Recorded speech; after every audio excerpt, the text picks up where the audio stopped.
only statewide sports talk show. Broadcast on 102.9 ESPN Radio for Western Montana and across the state on SWX Television.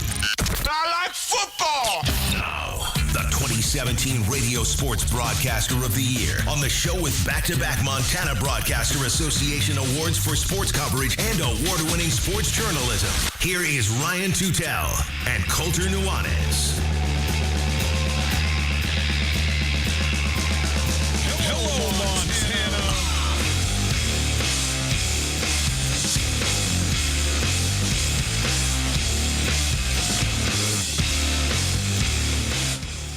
Outstanding to be with you on this Friday afternoon, on the eve of college football in the state of Montana and on the day of high school football in the state of Montana. It is a fantastic Friday. Thanks for being here. It is Tutel Nuanez, 102.9 ESPN Radio.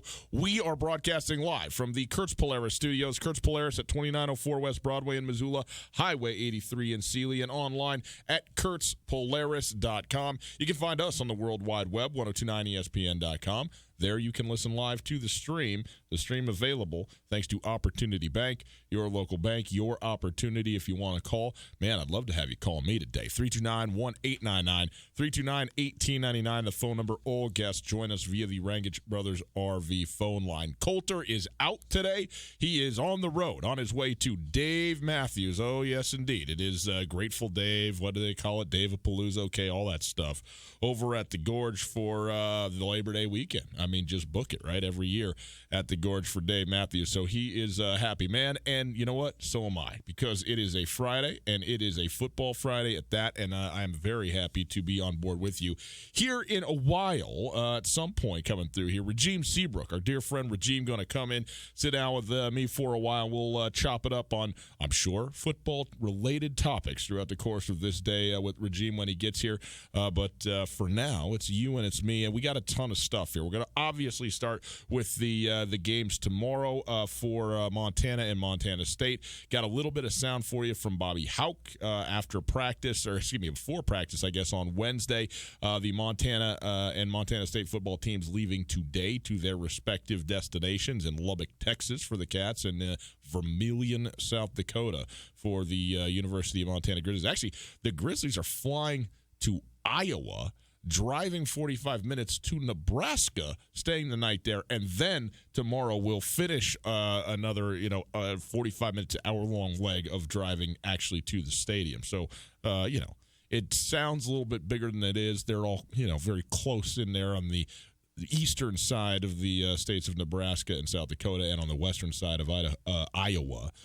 But nonetheless, sort of an odd way to go about it. So we will hear from Bobby Hauck, talk a little bit more about these football games. We also are going to talk some high school football today. The Knock on Sports, Anthony Knockrider from KGEZ up in Flathead.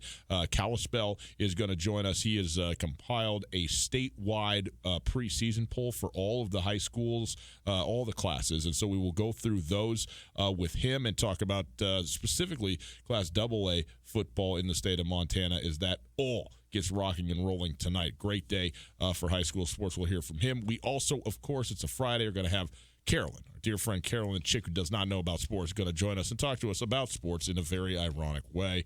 Okay. We also are going to hear from Coach Dane Oliver. We caught up with Dane Oliver earlier this week, and his interview, we will bring that to you as well. He's the head coach of the Sentinel Spartan boys football team, and they are optimistic about their season ahead. I think in terms of the city of Missoula, Sentinel is probably expected to have the best team of the three this year, particularly with the transfer of Jackson Lee into Sentinel for his senior year and getting some 11-man experience under his belt before he goes on to play at the University of Montana. But we will have Dane Oliver as well. So plenty to get to, of course. Talk some FBS college football as well. Maybe not too much NFL, though. I mean, it is college football weekend after all, isn't it? Now, here's what I want to know, Reese. You're sitting in there in the back.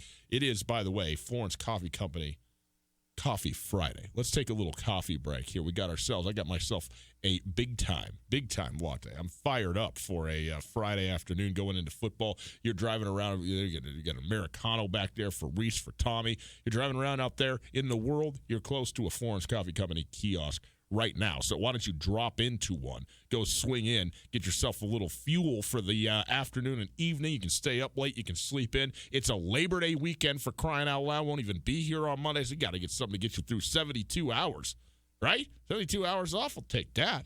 That sounds great to me. I'm going to enjoy a little bit of coffee, just a quick sip. And they nail it every single time they do it over there. Appreciate the Florence Coffee Company. Reese, I mean, I'm the only one in here. You might as well put that camera straight on me. You know what I'm saying? Turn that thing over here on SWX Montana Television. There you go. Yeah, right here, okay? Very narcissistic today. Get me right in that thing. Okay, just want to make sure I'm messing around. When Regime comes in here, then we can get Regime on the screen too. But, I mean, for now, for crying out loud, give the people what they want. My grill on your big screen television. Welcome for that, SWX Montana, across the state. Hey, tomorrow, it's finally happening. I'm pumped up about this. We've been talking about this all week long, but it is finally here, and it is exciting. The University of Montana at South Dakota and Montana State at Texas Tech. Let's start with Montana State just a little bit, and I do think that it is a silver lining to this game. In fact, I mean, not even a silver lining. I think this is a legit positive for Montana State, because Montana State is, for the first time in the Jeff Choate era, entering a season with major expectations external to the program. Every coach and player is going to sit there and tell you nobody puts more pressure on us than we put on ourselves, and we always have, greater expectations than what everybody else has, et cetera, et cetera. You know what? That's all fine and good. The reality is, when people expect you to be at a certain level, a high level, that is impactful to you as a coach, to you as a player, and to the program as a whole. And for the first time, this is the first time since Jeff Choate's been there that there have been expectations from everybody about what Montana State's going to do. That stems from the program that Jeff Choate has built, the talent level that has been built up there, and it is significant in Bozeman. And it stems also, frankly, from the schedule they got, which is setting up very nicely, at least on paper. And again, we all understand this is going to change. The preseason poll 1 through 13 is not going to look like 1 through 13 when we get to week 11 and 12 of the season. Okay, I get that. But the point is that there's a lot of teams flat out, Montana State ain't playing. They're not playing Weber State. They're not playing Eastern Washington. Okay? Don't kid yourself. That matters. Okay, and that's nobody's fault. It's nothing. It's just a fact of the matter, and that sets up really well for the Bobcats this year. And so, with a very good team and with the schedule that they have, come significant expectations. That starts for Montana State week 2. Week 2. There are no expectations for Montana State tomorrow against a Big 12 opponent in Texas Tech. None, and that is, I think, a major benefit to start your season off, and specifically that it's the first game. You can play Texas Tech the third game. Montana plays Oregon the third game. I think you want to get started in a game. Like, you don't want to go out and get blown out in any game. You don't want to start a season off with a 40-point loss. And I'm not saying that that's what's going to happen to Montana State. In fact, I don't think that is what's going to happen to Montana State, but it could. But of course, that's not what you want. But also, at least you get to go up there and go play ball, get your redshirt freshman quarterback his first start of his career in the biggest atmosphere that he's going to play in this season in terms of total numbers. And you know what? At the end of the day, win, lose, draw, annihilation, you can go, you know what? Doesn't matter. Let's get on the plane, let's go back to Bozeman, and let's get ready for the rest of the season. Let's get ready for week 2, because this is when it matters. And so you get that under your belt. It's not by accident, by the way. 10 Big Sky Conference games tomorrow, 7 of them will be against FBS opponents, and 5 of those against Power 5 FBS opponents. Fully half of the Big Sky Conference teams is playing up in a big way tomorrow. Eastern Washington is at Washington. Idaho is at Penn State. think Portland State is going to Arkansas. Okay? And then, of course, Montana State there at Texas Tech. Montana is actually one of the few schools that is playing a like opponent tomorrow. And we understand the financial aspects of this, but I think it's good for teams in that week one game, which is always so odd, to get an opportunity to get the reps, to get the nerves out, to experience live action, to get hit, to hit somebody and do all that stuff and then see where you're at the end. But the game doesn't really matter. It's not going to be considered when it comes to playoffs for an at-large bid for Montana State. Will be completely thrown out. And it's not going to obviously impact anything conference-wide. The only thing that's going to matter is health. And you know what? That's the reality of every single football game that you play. So tomorrow for Montana State in Lubbock, go out, play free. Nerves, certainly, but not tight. You can be nervous without being tight. And by the way, I think as soon as the game starts, you just sit there and you go, you know what? Let's rock and roll. Let's see what we got today. You get into that mindset, you go play, you make a tackle, you run the football, and when 5 o'clock rolls around, you'll look at the scoreboard and see where you're at. So I think that's good for Montana State, and I'm excited about this football game. And by the way, the line on this game has moved 3 points in the direction of Texas Tech. It opened at 25 or 25.5. It's up to 28.5, so over 4 touchdowns now. Still nothing like the 33, 34 points. I think Texas State was a 33-point dog. They did not cover at Texas A&M last night. Georgia Tech also blown out by Clemson yesterday. So there's been some 30-point margins on the board. So this is not that. So there's far bigger numbers than 28 points that have been out there. But it's pretty obvious who the favorite is, right? I mean, it's pretty. The money line's plus 2,600. That's a pretty clear cut expectation there. As far as the University of Montana goes, they have a much bigger game because it's a game that matters at every level. It matters in terms of their season, in terms of the potential at-large playoff, both in terms of record and in terms of who they're up against. And it matters for the Big Sky Conference because it is now the next game of the Big Sky Missouri Valley Challenge. And that started yesterday, by the way, with Northern Arizona. Northern Arizona did beat Missouri State. That game finishing off, I believe it was 38-23, if I've got that right. I'll have to check. 37-23 maybe. Yeah, 37-23 for Northern Arizona over Missouri Valley. That's the one game where the Big Sky team is going to be fully favored to win that one individual game. So Northern Arizona goes and gets it done. Chris Ball era opens for the Lumberjacks with a W against, again, the one team that really isn't part of the picture as such in the Missouri Valley Conference. But tomorrow, the Grizzlies, they go to SDU, South Dakota, play the Yotes. They've won the last 5 times they've played South Dakota. They're 12-6 all time. They played South Dakota 3 times consecutively from 2012 through 2014, twice in Missoula and once in Vermilion. They won all 3 of those games. However, they were all close. In particular, the last time this game was played in Vermilion, Montana, I think, won by 3, 31-28, maybe 31-27. And Ellis Henderson kick return for a touchdown, the difference in that football game. So this was a very, very competitive game. Of course, Joe Glenn, the head coach at that time of South Dakota. So now a whole new setup. Bob Nielsen, new head coach, a brand new head coach since the last time these teams played.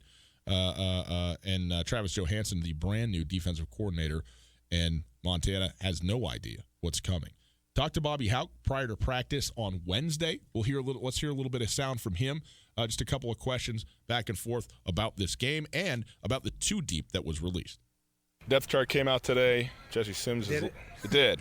For us, anyways. Got it. Jesse Sims is listed as a nose guard on that. Will he play there consistently just in the middle of the interior? Is he a guy that can move around a fair amount on that front line? Yeah, we move our guys around all over the place, so that's the base position, I guess you'd call it. As you get prepared, continue to prepare for South Dakota. I know that Coach Johansson is a bit of an unknown as the defensive coordinator, likes to be very versatile from what I understand defensively. Is tempo going to be a part of what you do offensively in terms of changing up your cadences or going quick compared to huddling up and that sort of thing? Well, we kind of do both. We huddle and we don't. So, we'll do both. It's what we do.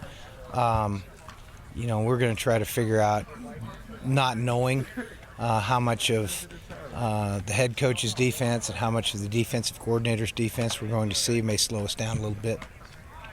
Touch on just their quarterback, Austin Simmons. Kind of flies under the radar, but had over 3,000 yards last year and 18 touchdowns, and he's returning 9 of his 10 pass catchers. I guess, can you touch on just what you're looking to slow him down with and how that'll present a challenge? Yeah, I wouldn't describe a guy who led the conference in total and passing yards as under the radar personally. So I don't know. I don't think he's under the radar. I think he's a good player, and certainly when your best player is your quarterback, it gives you a chance to win a lot of games. All right, and then another guy who's coming back for them, obviously Philip Powell, though, but he didn't play much last year. He's a safety, was an All-American in 2017 and only 3 games. How does that add to their defense, obviously, when you get a guy back like that?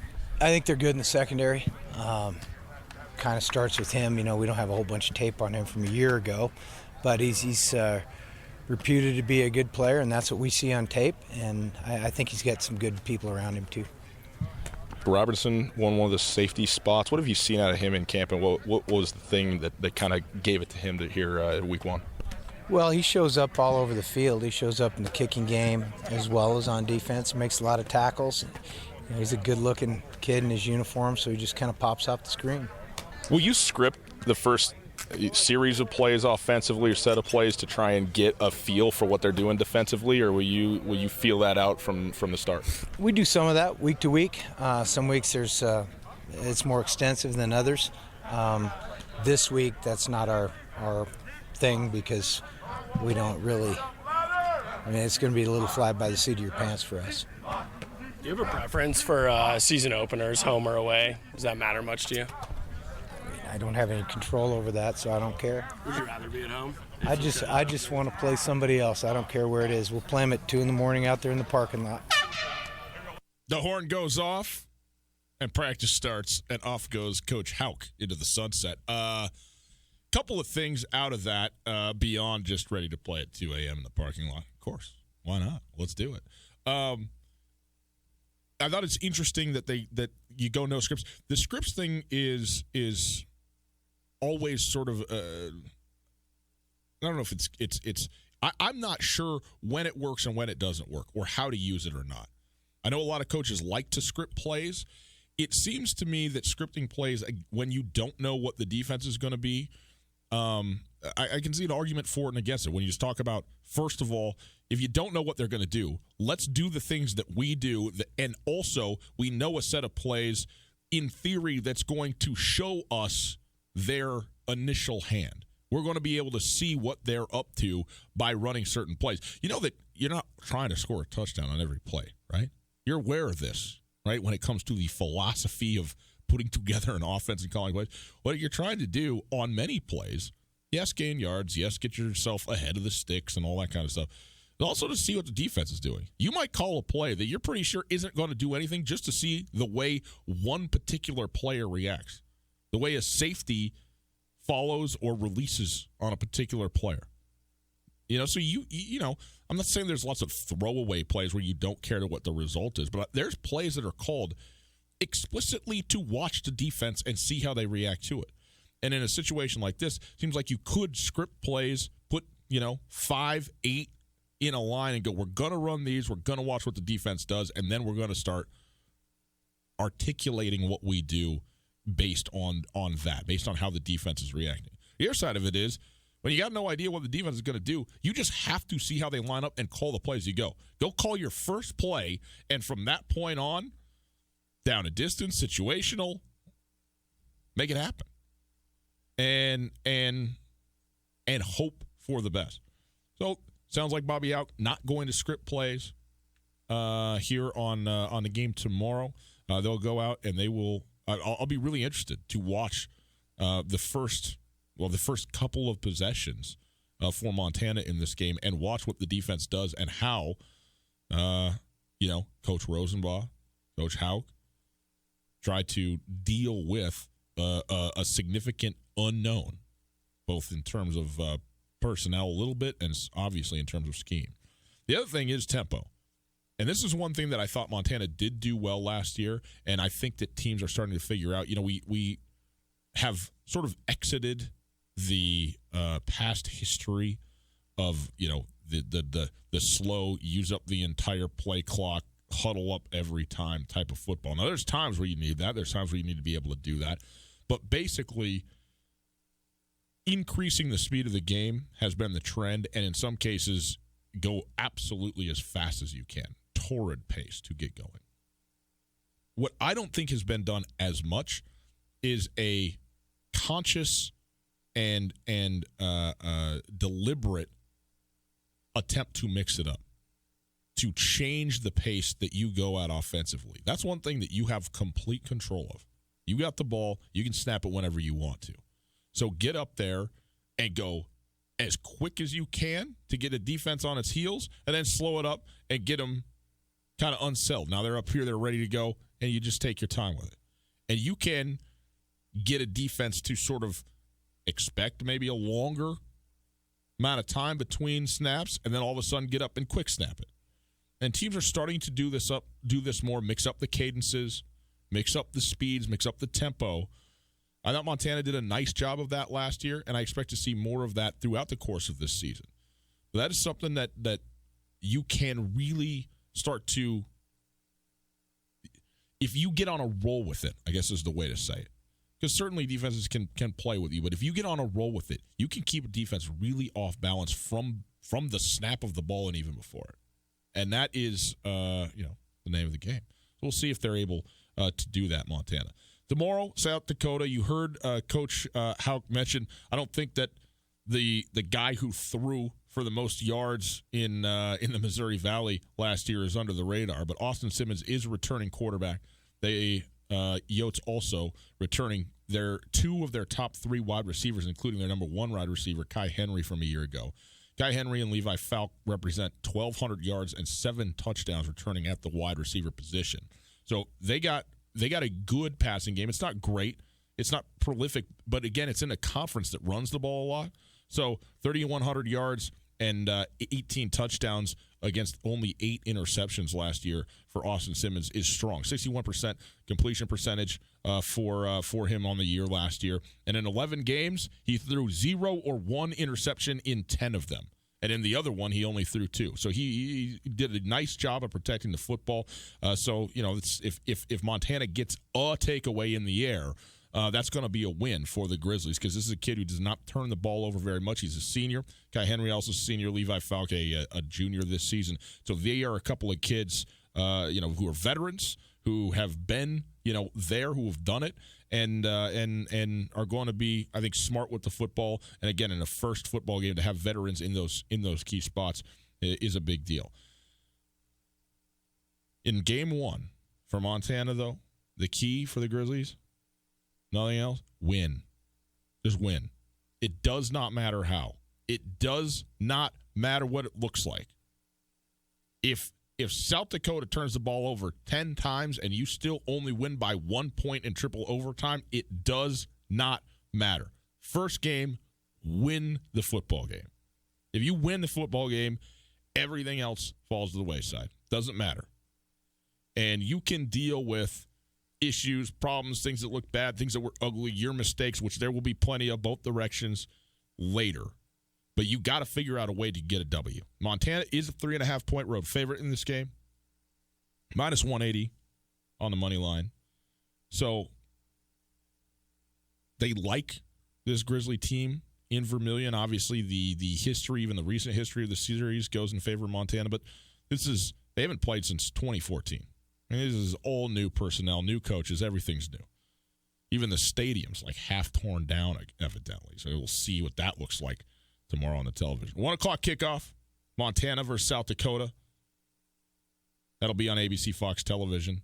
The Montana State game, by the way, on Fox Sports Southwest, I believe, It is, and streaming on Go and Fox Sports Go, something like that. So you're going to have to go track this game down if you want to watch the Montana State game. The Montana game will be broadcast locally. It will be with the South Dakota Call, but it'll be available here on local television in western Montana. So there you go. Couple of games. Can't wait for them. Right after this, the Knock on Sports. Anthony Knockreiner talking to us about the opening day of the high school slate. Next. Canyon River Golf Club is a must for any golfer in western Montana. Tucked away in a spectacular setting along the Clark Fork River in East Missoula, Canyon River offers one of Montana's best championship golf experiences. And Canyon River is happy to announce their new fleet of golf carts, which include the Shark Experience, an interactive GPS giving dynamic distances and touchscreen interaction to help you play your best. Plus, with Bluetooth, radio, and surround sound, you can enjoy yourself between holes, too. Book online at CanyonRiverGolfClub.com. Missoula's best golf, Canyon River. Les Schwab is proud to introduce two of our best tires ever, just in time for summer. There's our exclusive Reputation, a high-mileage premium passenger tire we believe has the quietest, most comfortable ride ever. Or our exceptionally quiet and smooth all-season traction tire, the Open Range AT. Get up to $150 instant rebate on 4 backcountry MT or AT tires, or $50 on 4 road control passenger tires. Les Schwab Tires. Doing the right thing matters. Cannot be combined with other offers. Limited time. Terms and conditions apply. Details at leschwab.com. On Russell, across from the fairgrounds. Now, the Montana Club's happy hour features BOGO beverages. Our expertly mixed cocktails, microbrews, domestics, and wine are buy one, get one free 7 days a week from 3 to 5:30. Stop in on Friday for Montini night. Sip on a top shelf martini for only $6, 5:30 to close. When you've worked hard all day and are ready to relax, the Montana Club has got you covered with BOGO happy hour 7 days a week, 3 to 5:30 on Brooks and North Reserve, Missoula. Welcome to today's lottery drawing. And today's winning numbers are not yours, not yours, and another number that's not yours. And the final number is not yours. When it comes to having money, don't rely on luck. Brew your own coffee at home instead of buying that latte. Brown bag it to work instead of ordering it. Go to feedthepig.org for more free ideas on how to save. Feedthepig.org. This message brought to you by the American Institute of Certified Public Accountants and the Ad Council. No matter how far you may go, there's always one just down the road. Town Pump, who pump it up. Quench your thirst at Town Pump. Pepsi and Mountain Dew 1 liters are buy 2, get 1 free. Plus Aquafina 1 liter water 2 for $2.50. Whether you're hungry, thirsty, or need a quick pick-me-up, you can find what you're looking for at your Town Pump, right down the road. Town Pump, right down the road. Pump it up, oh yeah. The big skies are open. Go wild with Opportunity Reward Checking. Go ahead, jump, dance, shout. Opportunity Reward Checking will make you do that. Go wild when you get your 1% cash back on qualified debit card purchases. It all starts with an Opportunity Reward Checking account from Opportunity Bank. Visit a branch today to get started. Then go wild and spend your 1% cash back however you want. Go wild with Reward Checking from Opportunity Bank. Some restrictions may apply. Member FDIC. ESPN Missoula Sports Center. The college football season is officially here. Good afternoon, I'm Ryan Tutel. College football got into full swing across the country last night with a slate of games that included 2 Big Sky Conference teams in action. Northern Arizona held on for a 37-23 win over Missouri State in the first game of the Big Sky Missouri Valley Challenge. Case Cookers threw for 290 yards and 2 scores in the first game of the Chris Ball era for the Jacks. Also, Northern Colorado fell at San Jose State 35-18. The rest of the Big Sky Open's regular season tomorrow. Of the 10 games in the Big Sky docket, 7 are played against FBS opponents, and 5 of those will be against Power 5 conference teams, including Montana State, who kicks off against Big 12 foe Texas Tech at 2 p.m. This will be the second all-time meeting between the Cats and Red Raiders. The first was a 35-0 victory for Texas Tech in 1938. This game can be seen on Fox Sports Southwest and streamed on Fox Sports Go. Weather will not be an issue for the University of Montana. The Grizz play in the Dakota Dome at the University of South Dakota tomorrow. Montana head coach Bobby Haupt begins his 14th season as a head coach, his 9th at the University of Montana against a relatively familiar opponent. Montana is 12-6 all-time versus South Dakota, including wins in the last 5 matchups dating back to 1975. Most recently, a 28-20 victory in Missoula in 2014. The Grizz game versus the Yotes can be seen on ABC Fox Television, 1 o'clock kickoff tomorrow. This ESPN Missoula Sports Center is brought to you by Aspen Sound.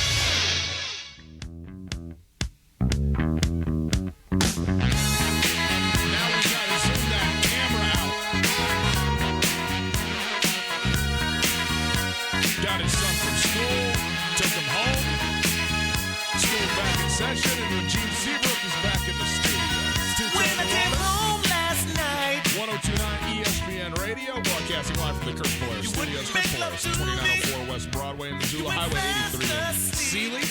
Online at kurtzpolaris.com. Happy to be with all of you. SWX Montana Television. Hi, how are you? Hi, Regime. Greetings and salutations. Great to see you. Nice to see you too, buddy. Thanks for being here. Time for our Prep Extra segment. The perfect time for you to come in here. It is brought to us by the Farmers State Bank. Checking and saving accounts available. Free internet. Find the one that works for your family at Farmers State Bank. Open an account online at farmersebank.com as well. Kids going back to school, open up their bank accounts maybe for the first time, getting their own accounts. It's Farmers State Bank. I'll help you out. Regime, yes, we sir. Are going to have an interview that we did with Anthony Knockrider from up there in Flathead. He calls Flathead Games. So he put together a preseason poll with all the classifications, a top 5 poll, basically a media poll. But you are coaching the freshmen over at Sentinel High School. We're hearing from Dane Oliver later in the show today. But Sentinel has Jackson Lee coming in. Oh, but boy. It is also, just in general, the first dang day of football in at the high school level, the prep level across the state. So it's a great day. I'm so happy that you're here. This is fantastic. Thank you, my friend. It is Christmas in August. Yes, sir. Gotta love it. We have a full slate of high school this weekend. Yep. College started, earlier this week, last night, really. It is a great time of year to be a sports fan. Would you coach up the freshman kids who are coming in, yes. And when you get a group of kids, it's a significant jump to go from 8th grade and what you're playing in middle school, absolutely, up to formalized high school football. Yes. What are you trying to accomplish with the kids when they first get there, and you have not even 2 weeks with these kids before they're starting to play football games? The biggest transition is physically, kids are always going to rebound. The biggest transition is mental, emotional, and then the physical part is the conditioning. They're just not as well conditioned as they should be coming from 8th grade going into their freshman year. It's always kind of a wide opening, like, wow, this isn't a 45-minute practice. This is a 2-hour and 45-minute practice. It's right. like, yeah, buddy, welcome. Put your big boy cleats right. on. So just really preparing them mentally, emotionally, and then by proxy alone, the physical. Yeah. Yeah, it's a huge transition. The kids' eyes are always open, like, Coach, this is harder than I thought, and it's welcome to it. Yeah, it's what football is, man, especially in August and around the country and in the state of Montana as Absolutely. well. All right, Anthony Knockrider, the Knock On Sports, had an interview with him earlier. Here it is for you now, talking about football across the state. Opens today at the high school level. Happy now to be joined by the knower of all things high school football, our good buddy from out there in Kalispell, Anthony Knockrider, the Knock On Sports. Anthony, how are you, my man? Good to have you on. Thanks for being with us. Well, Ryan, I appreciate you guys having me on. I'm excited, man. I'm on my 5th cup of coffee. I got some energy drinks that are waiting for me a little later. I'm ready to finally start the high school football season. We've got some great matchups all over the state tonight, and I'm very lucky because I think I've got the game of the week between Flathead and Bozeman. So is 7 o'clock here yet? Yeah, I know, right? You got to just easy now. Pump the brakes on the Joseph, my man. You got to make it to 7, before the game gets here. But it is a fun day around the state. Obviously, the opening of the high school season here this evening. And so you touched on it. Let's start there. You call the games for Flathead, and you do have a great one tonight against Bozeman. I know Bozeman suffered an injury or two here in the offseason that could change a little bit of the complexion, but obviously still just the one high school in the one AA high school in Bozeman still, and so we expect them to once again be very good. And of course, Flathead coming off a state championship title game run. Well, here's the deal. I mean, if you ask, aside from Braves fans, everybody's picking Bozeman to win this football game, and it does not surprise me. When you look at this game, here's the deal. You know what you have in Bozeman. Obviously, going into the season, you knew they had probably 2 out of the 3 best players in anybody's board in McCade O'Reilly, and then you've got the junior Ken Iden, who had 21 sacks a season ago and is already getting big looks from Power 5 teams in college football. So with McCade O'Reilly being out, you would think, okay, well, who are they going to go to? Well, and this is the interesting part. I didn't realize this till about 3 days ago. Asher Croy, who rushed for 2,173 yards a season ago at Huntley Project, is now with the Bozeman Hawks. He's going to be getting carries tonight, and he's not going to be easy to bring down. So, again, you think about this. How good was Bozeman really going to be if McCade was healthy with those two running backs? That was going to be nightmare for defensive coordinators. But Asher Croy is going to be really good. He's going to get the bulk of the carries. I expect him to be a tough running back tonight. We'll see get my first look at him because I've never seen him before.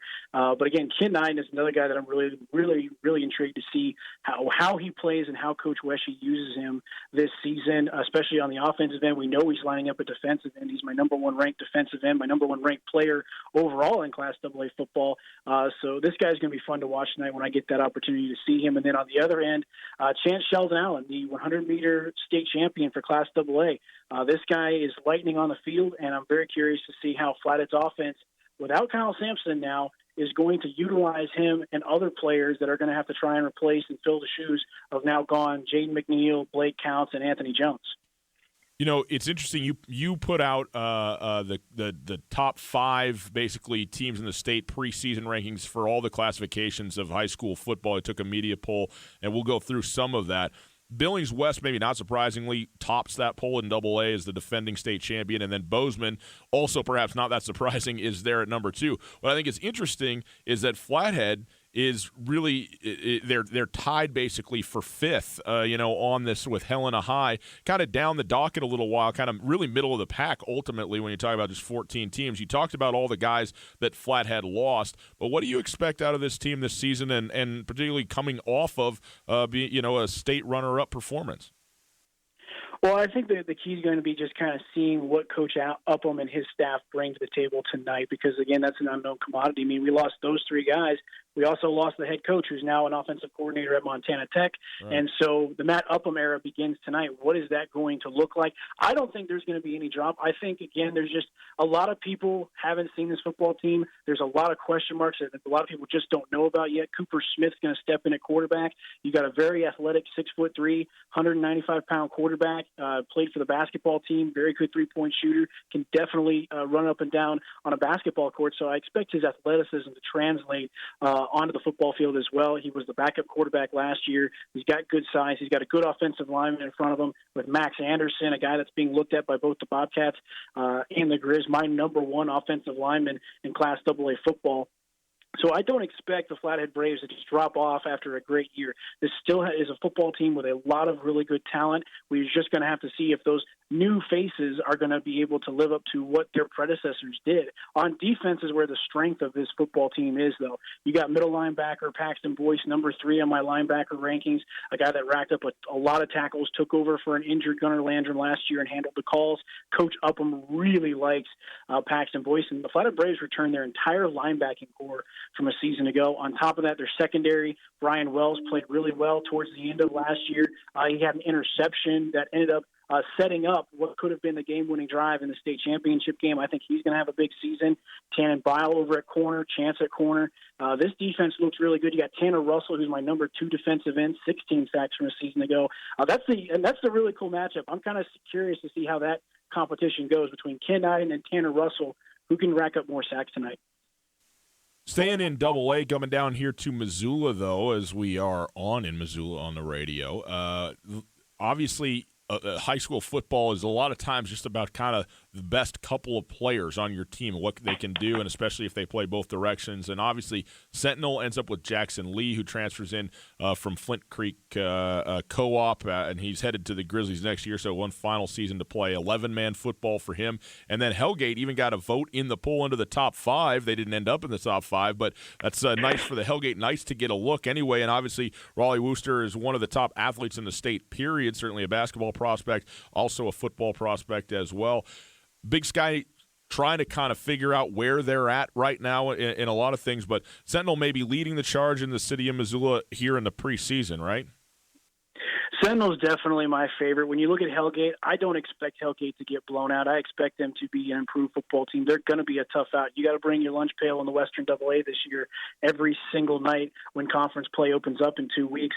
And the same thing for Big Sky. Big Sky they may not have the most talented team and they may not have the biggest team, but they'll still punch you in the mouth every Friday night. And with Coulter Janicaro not quite as big as his older brother Levi, who's now with the Grizz.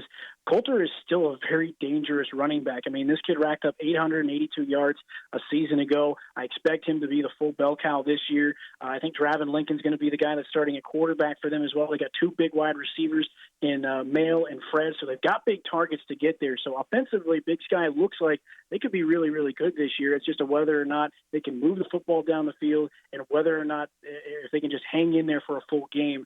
But Hellgate and Big Sky, those are going to be two really tough football games. But as you alluded to there, Ryan, it's all about Sentinel and Jackson Lee. Now, they've got a quarterback battle between Cruz and Day, and so I'm really kind of curious to see who's going to be that starting quarterback, because as far as I know, Coach Dane Oliver has not announced a starter, and when I chatted with him a couple of weeks back, he was still in the process of just, okay, which guy is going to step forward and make the biggest leap. So I'm very curious to see who ends up starting and how Sentinel uses Jackson Lee, because you talk about the numbers that he had last year, 64 receptions, 1,100 receiving yards, 22 touchdowns. I know that's an 8-man. He had 5 interceptions a season ago on the defensive end. How does Sentinel sprinkle Jackson Lee all over the field to get him in space to make plays? Because we know he's going to be the primary weapon, considering the fact we saw Elias DeWaters. He's now with the Grizz. Rylan Ort over at Montana State. They had a hole in the playmaker role at Sentinel, so I think Jackson Lee is going to fill it quite nicely. We are going to hear from Dane Oliver coming up here in the second hour as well, and I think ultimately, Anthony, he's actually going to platoon quarterbacks. He's going to take both guys, and I mean, not to say certainly that one guy couldn't, over the course of the first few games kind of be, take the role, take the lead there, but it sounds like both those kids are going to play, so it will be interesting to see how he uses them, and like you said, how he uses Jackson Lee. It is the Knock On Sports joining us here on Tutel and Nuanez. He's up there on KGEZ in Kalispell every single night, and also calling Flathead Braves game, 600 AM, 96.5 FM. And one final thing on AA, and then we'll move to the other classes here briefly, but give me your pick. I mean, the season hasn't started, so I got to know who's the state champ 2019 AA, state of Montana. I'm going to have to skirt this one just because I don't think there's a clear favorite, but I will go out on this limb. The state champion will not be in Billings this year, as the last 3 state champions have. We've seen Senior with 2, West with 1. I think that trend ends. It's in some other city. Which one, I don't know, but the state champion's not coming out of Billings. Okay, very good. Let's quickly move on to Class A and B. Your Class A top 5 has the Hamilton Bronx down there as the number 1 team. Obviously a team that's been to the last 2 state championship games in AA, but lost them both. They lost last year to Billings Central, who is the number 2 team in Class A. What do you expect out of Class A, which is very top-heavy, a lot of talent in Class A in the top across the state? I mean, I think for Hamilton, it's just clearing away the Hamilton Bronx. I mean, Billings Central is going to have to reload. They don't rebuild. They just reload. Columbia Falls has a young sophomore quarterback in Peters. So we're going to have to see what Columbia Falls and what can they do with a young football team, because they've been so good the last couple of years. I think for Class A, it really is Hamilton at the top tier. I mean, somebody could probably catch him on the right night, but Hamilton's also brought in a ton of talent. And with Carson Rosted there, I mean, arguably I think it's between him and Tommy Malott for the best quarterback in the state of Montana. And depending on who you side with, I mean, having that type of quarterback makes your life so much easier. One is a football team and as a head coach. So having that guy gives Hamilton, I think, so much of an edge over everybody else where they're still trying to figure out their quarterback situation. Frenchtown is going to be a really interesting team, though. I've heard a lot of good things about them. They're really stockpiled for a great year as well. That matchup between Hamilton and Frenchtown should be a real good one as well. And then Dillon's Dillon. I mean, you cannot count out Dillon any type of year. I know they haven't been to the state championship in a couple of seasons, but Dillon's going to have a field-of-good football team, and they're going to be tough. And so I'm really curious about them. Miles City's going to have a really great defense this year. One team, and here's a dark horse, and I got to give Brian Reed credit for this because he gave me this. Libby's a real dark horse. They returned almost everyone on their football team a season ago that was averaging nearly 400 yards per game. So Libby's a team to watch. Okay, and then to Class B, Fairfield, the defending champs. Fairfield is the number 1 team in the state according to the poll, getting 11 first-place votes, but 5 first-place votes going to Missoula Loyola, and Loyola has been to the dance and always a bridesmaid, never a bride, it seems like, in the state championship game, dating back to, of course, the Hail Mary loss against Eureka a few years ago. But they're a very good football team once again at Loyola, and then Big Fork Huntley Project and Eureka rounding out the top 5. What's your view of the Class B? You have to start with Fairfield. I mean, what Les Ryder's doing over there, he's another coach, another program that they don't rebuild, they just reload. And so for Fairfield, I don't know if Fairfield's going to go undefeated. I think Class B is going to see just a little bit more parity at the top. The teams aren't going to be as strong. I think Loyola's poised for a really great year. Like, I know they've got a lot of really good football players back. I know they got those triplets there that are looking pretty good. Big Fork, you can't count them out. They've got a new football coach similar to Flathead. We're going to see how they play tonight against Townsend. Eureka brings back a ton of talent as well. They've got some really good football players to keep an eye on. And so for me, Class B, while again it's going to be the usual faces of Class B football that are going to be at the top and be deep in the playoffs, so like your Loyolas and your Big Forks and your Fairfields and others, I think that it's just going to be those teams there. But it's going to be a really, really interesting year as we just see some new names and new faces, because I don't think there's as many names that we're familiar with in Class B, but we are going to become familiar with as the season progresses. Knock, we appreciate it very much. It's the Knock On Sports, Anthony Knockrider. You can follow him on Twitter at the Knock On Sports. You can also listen to him up there in the Kalispell area, 600 AM, 96.5 FM, KGEZ, calling all the Flathead Brave football games all season long. Knock, appreciate the time, man. Really appreciate it, guys, and I will talk to you soon. There you go, Anthony Knockrider, Knock On Sports.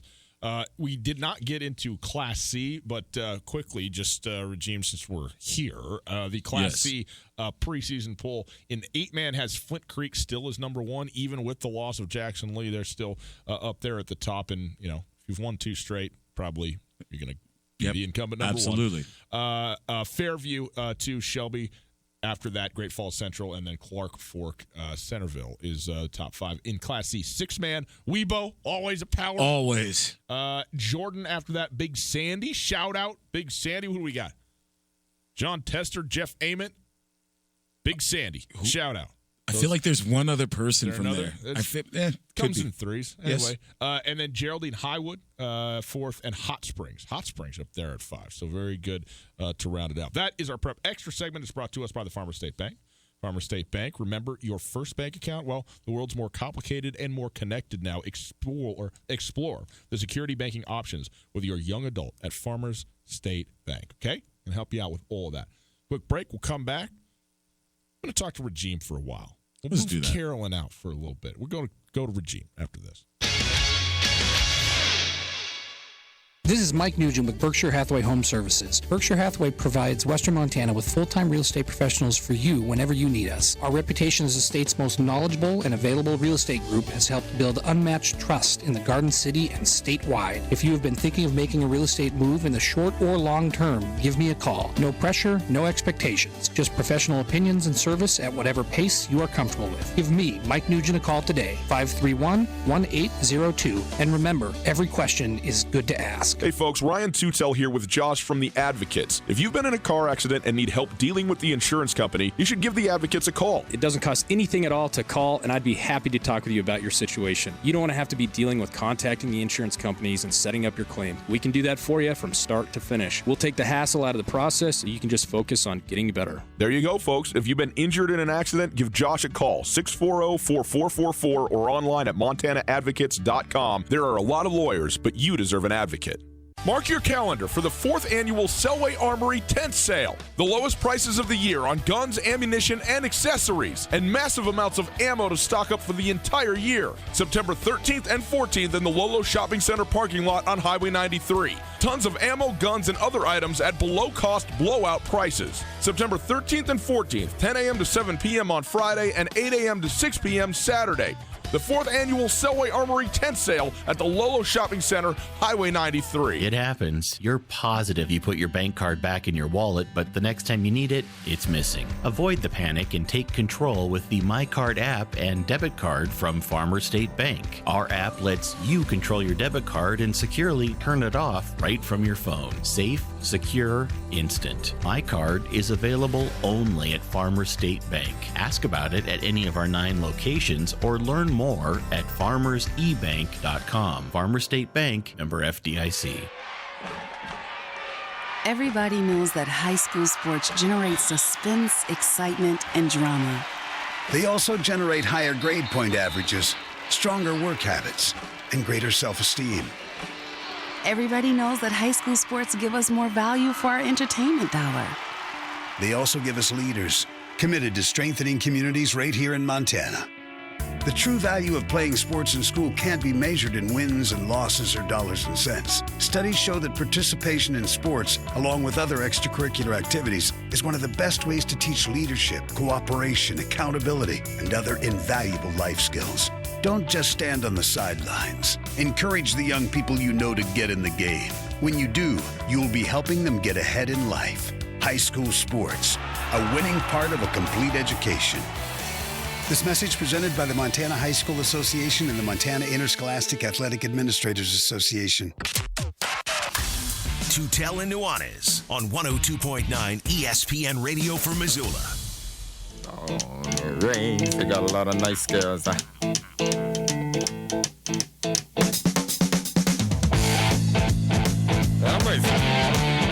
a little bit of school and football all together at every level. Okay. James got some thoughts for you on that. It's Tutel and Nuanez, 102.9 ESPN Radio. Broadcasting live from the Kurtz Polaris studios. Kurtz Polaris at 2904 West Broadway in Missoula, Highway 83 in Sealy, online at kurtzpolaris.com. Great to be with you. SWX Montana Television, on the stream, on the YouTube channel. Maybe you're listening on the podcast. We appreciate all of that. On Twitter, at Gus Tutel, at 1029 ESPN, and at Skyline Sports, your relevant titles. Regime, football is back. College football, high school football feels oh so very good, doesn't Thank it? the stars, brother. Yes. And it's interesting because this tie that exists between academics and sports in general, but it is football season, so we can say academics and football. From the high school level through collegiate, certainly not, in the NFL. And it seems like it's been more and more, I don't know, close your eyes and swallow hard when it comes to the academics and their level of relevance or importance to, big-time college athletics. Right. Certainly. And even basketball with the one-and-done rule, where it's an utter nothing if you're a one-and-done kid, where there's... You register for fall classes, and that's it. It's all you've done. And so...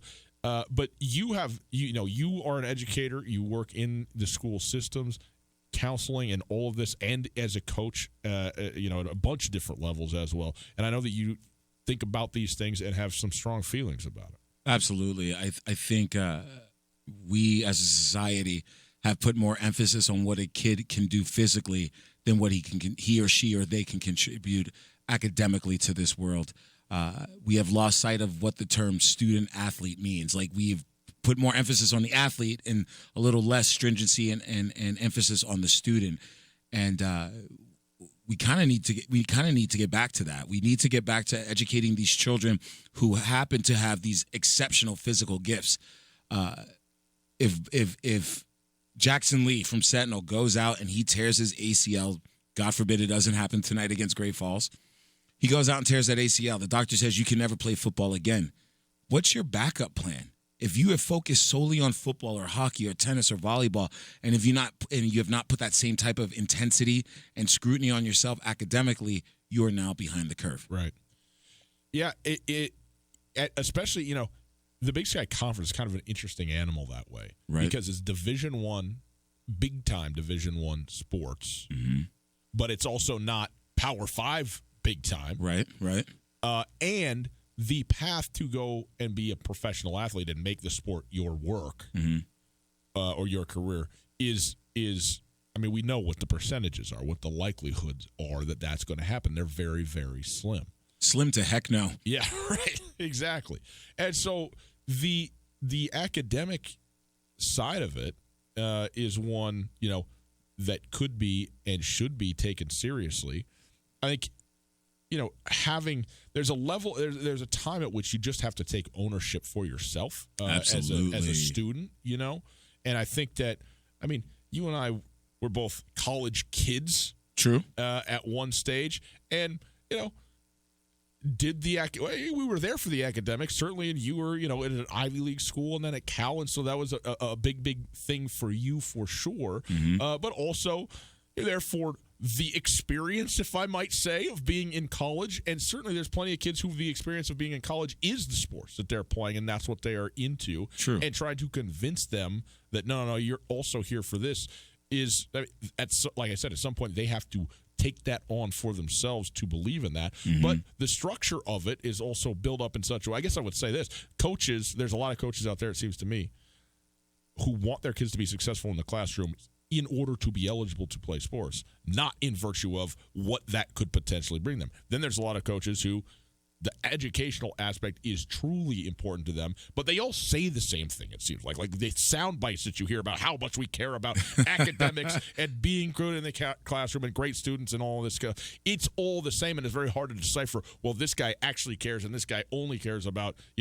did you clear that 2.0 hurdle or whatever it is so that you can be on the field. Yeah, I think I love everything you just said, and I'll go backwards to kind of answer your question with a question while giving you an answer. Great.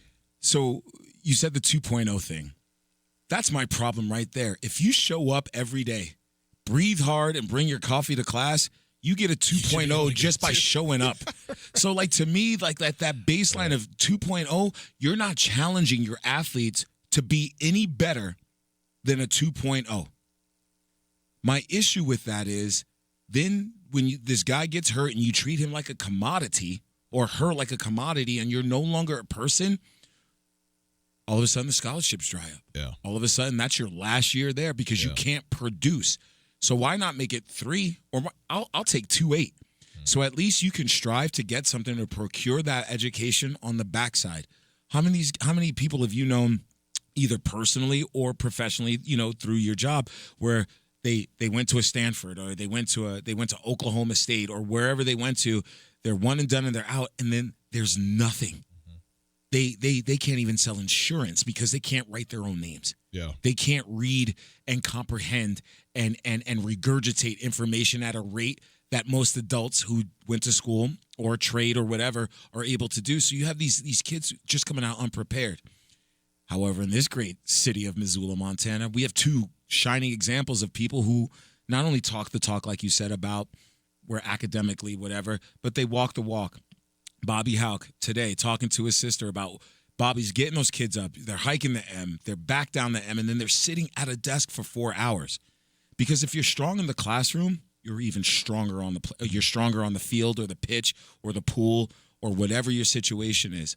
The other thing about that is if you're academically strong, you're not looking over your shoulder. Did I pass that test? Am I iffy? Which then doesn't translate well on the field or the pitch or whatever your sport is. Right. If you're worried about your grades and this could be my last game, then you're not 100% effective at the time of attack for your team. Right. So right now, we need to sway back to make the kid strong in the classroom. He'll be 10 times stronger on the field or the court or whatever your situation is. The other part about that, and I tell my kids this at Sentinel, sports are temporary. 2 of you are going to the next level. Your education is eternal.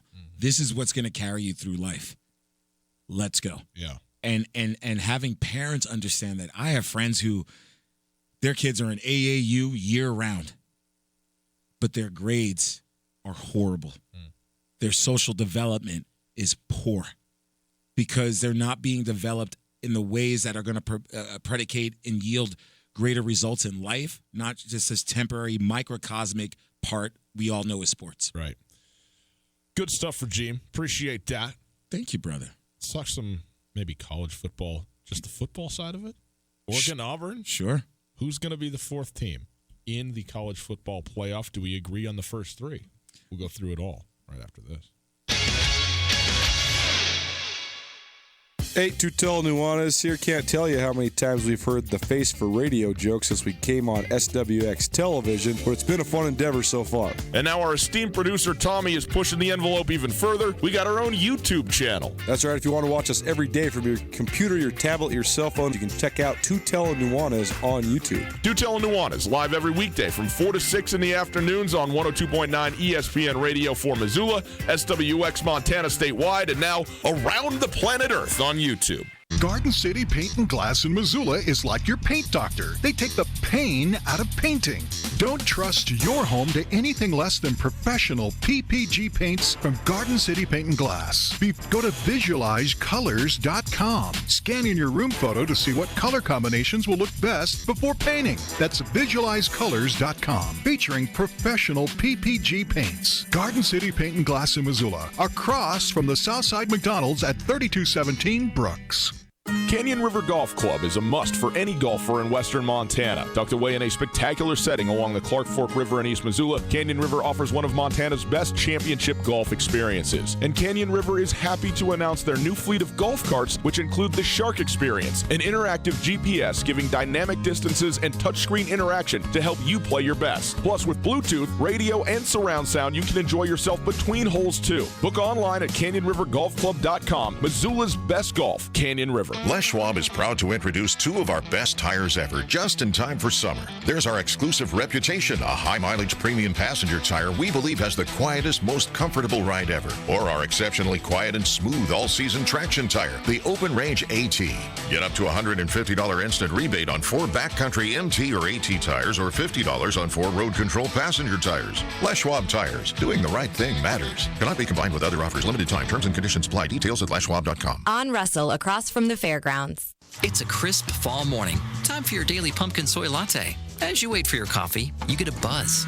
No, it's not your boss wanting extra whipped cream, but your ADT video doorbell. It's a package. Your new latte machine. No more $5 PSLs. Barista service. Brought to you by ADT. Designing and installing a smart home just for you. Backed by best-in-class 24/7 protection. Learn more at ADT.com. ADT. Real protection. License information available at ADT.com. Hey everybody, here with my good friend Josh from the Advocates Injury Law Firm. Josh, if I've been in an accident, how much is it going to cost me to hire you? Well, we take cases on a contingency fee. And what that means for you is that if you're hurt in an accident, we only get paid if you make a recovery. You'll never owe us anything out of pocket. What about the call for a consultation? That's not a problem. We don't charge anything for an initial consultation, so you have absolutely nothing to risk by calling us. If you're injured in a car accident, call the Advocates, 640-4444, or online at MontanaAdvocates.com. ESPN Radio for Western Montana, KKVU HD3 Stevensville, and 102.9 FM on K275BS Missoula. ESPN Missoula Sports Center. The college football season is officially here. Yeehaw! Good morning, good afternoon, and good night. I am Ryan Tutel. The college football season got into full swing across the country last night with a slate of games that included 2 Big Sky Conference teams in action. Northern Arizona held on for a 37-23 win over Missouri State in the first game of the Big Sky Missouri Valley Challenge. Case Cook is through for 290 yards and 2 scores in the first game of the Chris Ball era for the Jacks. Also, Northern Colorado fell at San Jose State 35-18. The rest of the Big Sky opens the regular season tomorrow. There are 10 games being played by Big Sky Conference teams. 7 of those are against FBS opponents, and 5 of those are against Power 5 Conference teams, including Montana State, who kicks off against Big 12 foe Texas Tech at 2 o'clock. That will be the second all-time meeting between the Cats and Red Raiders. The first was a 35-0 victory for Texas Tech in 1938. The game can be seen on Fox Sports Southwest or streamed on Fox Sports Go. Weather will not be an issue for the University of Montana. The Grizz play in the Dakota Dome at the University of South Dakota tomorrow. Montana head coach Bobby Hauck begins his 14th season as the head coach and the 9th at the University of Montana. Montana is 12-6 all-time versus South Dakota, including wins in 5 of their last 5 matchups dating back to 1975. The Grizz game against the Yotes can be seen on ABC Fox Television. Kicks off at 1. This ESPN Missoula Sports Center is brought to you by Aspen Sound.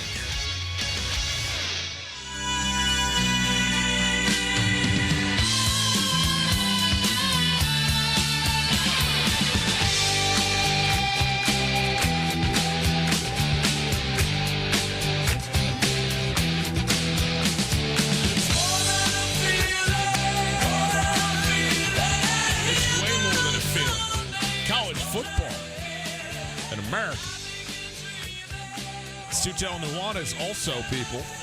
We are broadcasting live from the Kurtz Polaris studios. Kurtz Polaris is at 2904 West Broadway in Missoula, Highway 83 in Sealy, online at kurtzpolaris.com. If you want to call, do it. Pick up your phone, 329-1899, the phone number. All guests join us via the Rangich Brothers RV phone line.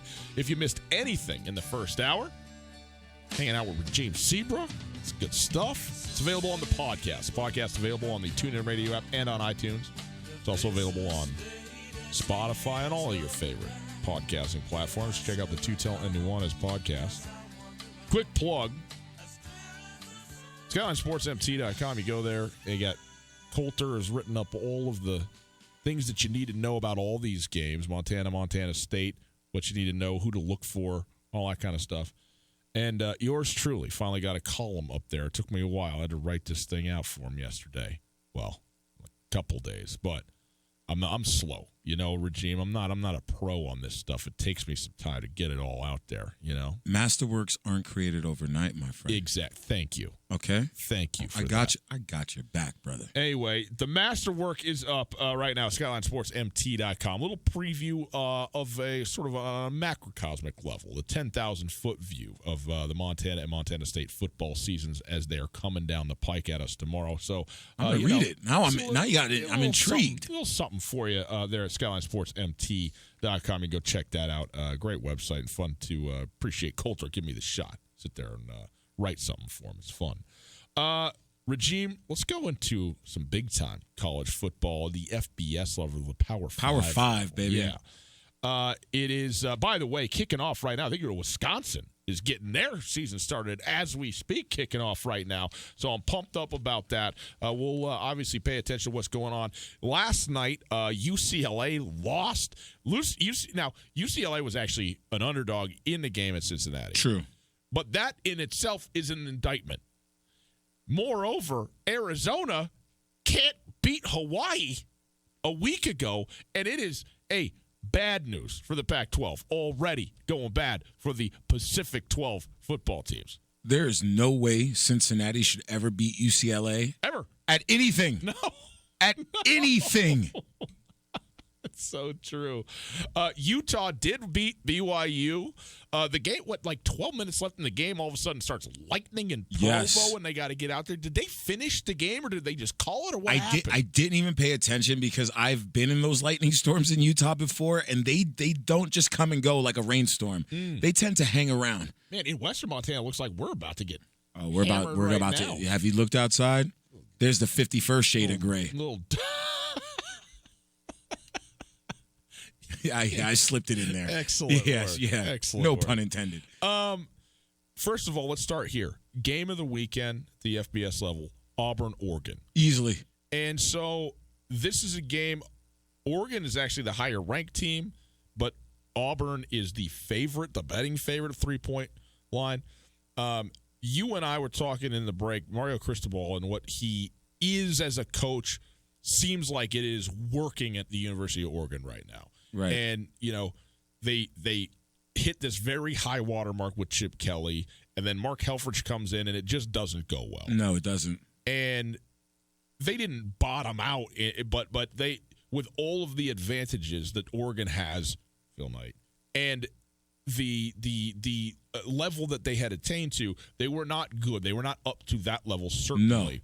No. And Cristobal comes in, and in a year, they were back in not in a national contending type of way, but certainly in a conference contending type of way, and conversation, and as a team that you didn't want to go out there and play.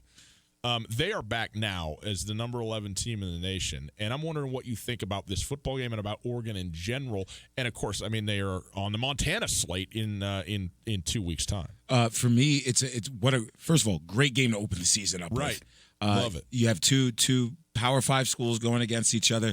Like we talked about at the top of this, Oregon has always been pretty. They've always been flashy. They've always had these great athletes, but they never had that edge. They were the pretty boy, but they were never the tough kid on the block.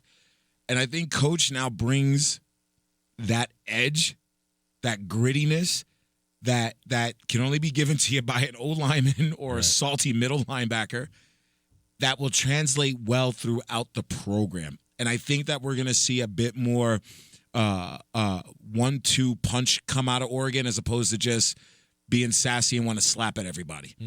And I just think that he's going to turn this program around from a mental standpoint. And it'll be interesting to see how they test their mettle up against a very interesting team this weekend. Couple of things from last night, just quickly while I'm looking at this. Kick it.